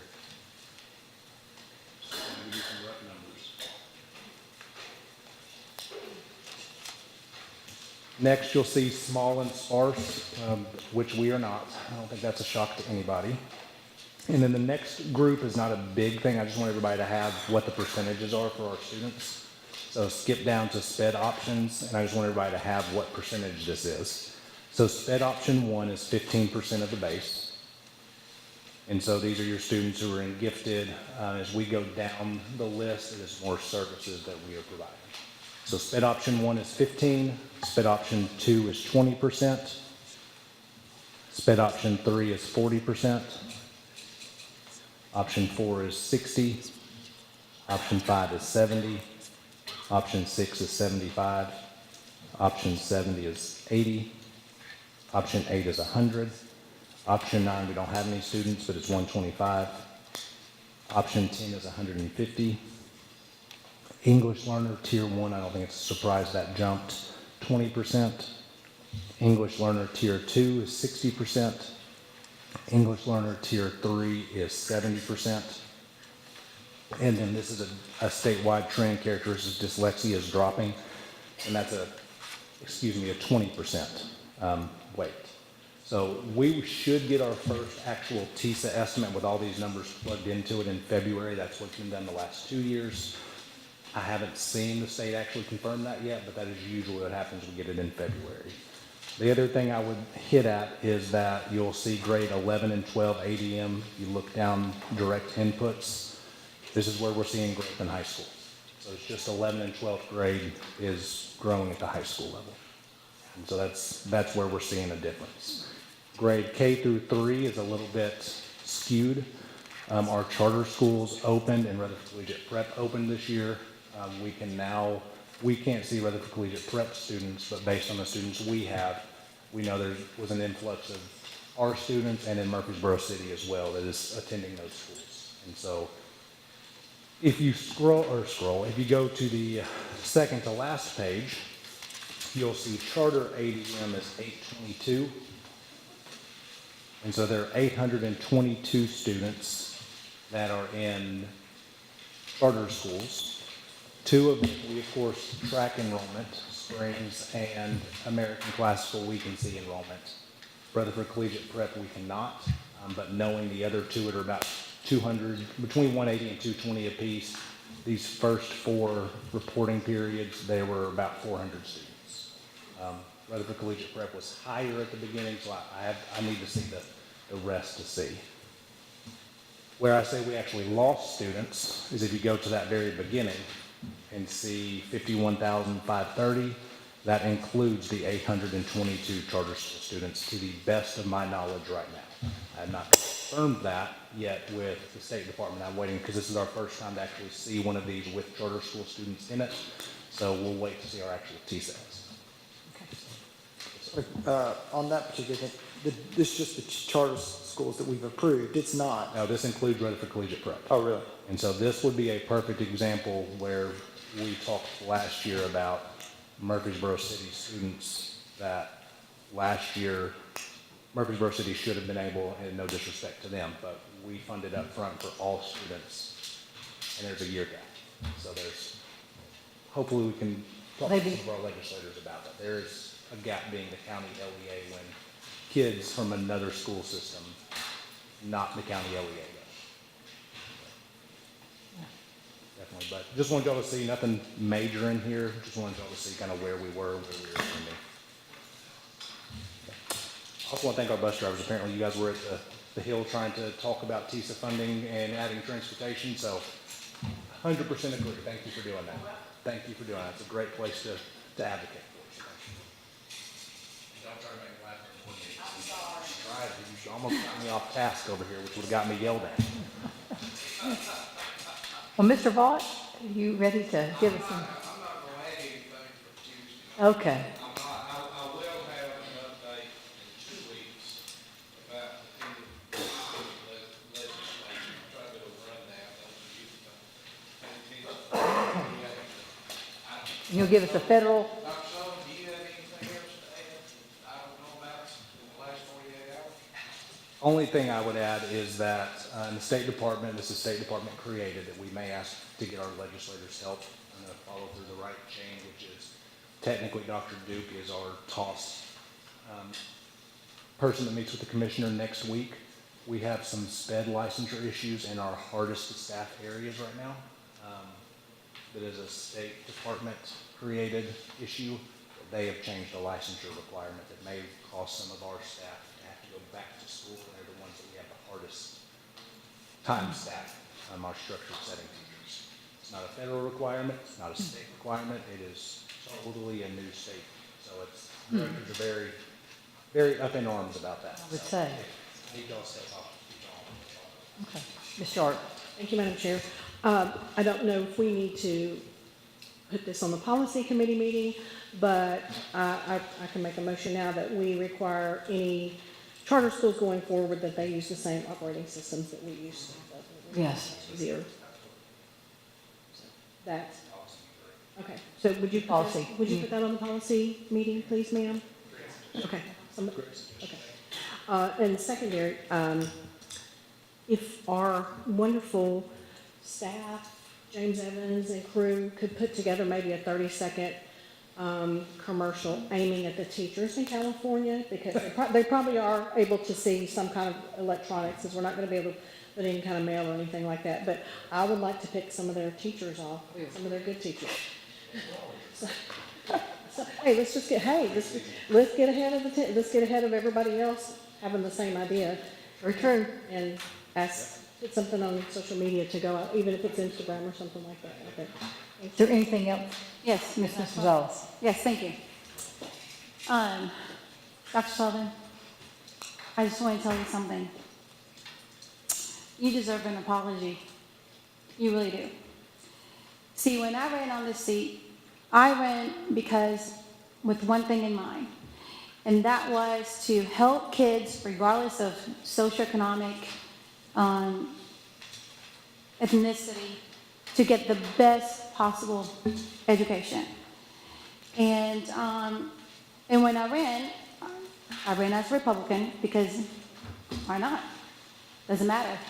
People should know how I run, how I vote. However, when it comes to dealing with education and changing the elections to be partisan, what's created is that now everything is about the politics.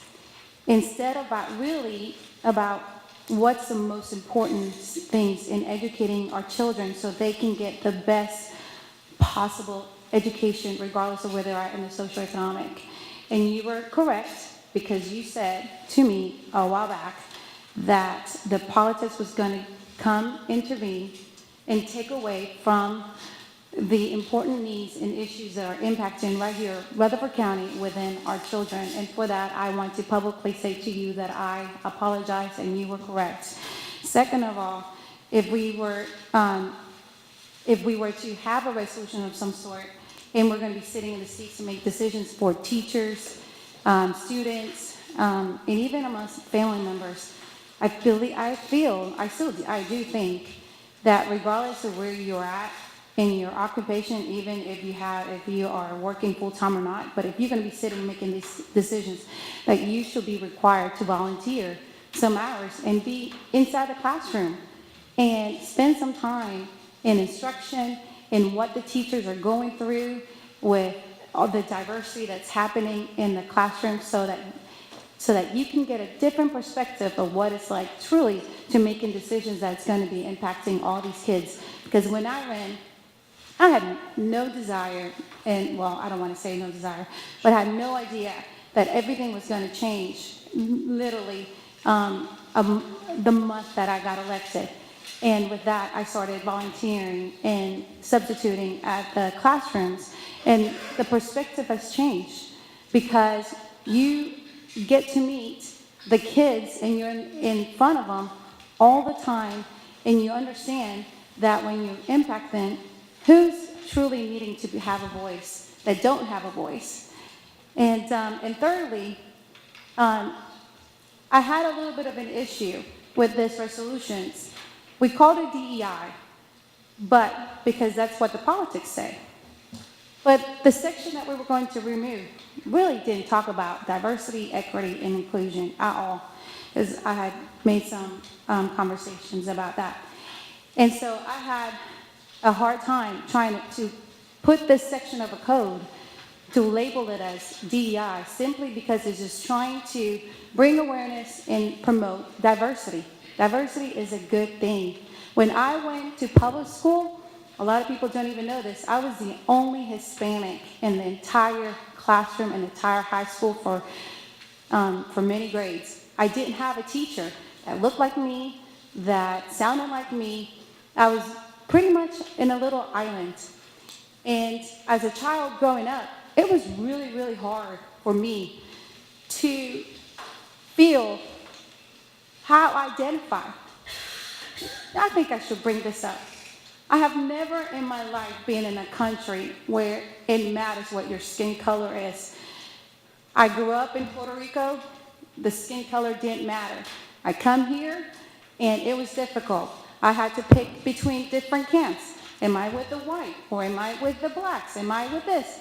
And as a child who's Hispanic and a little girl, that is very traumatizing, extremely, extremely traumatizing to try to figure this out and trying to do your very, very best.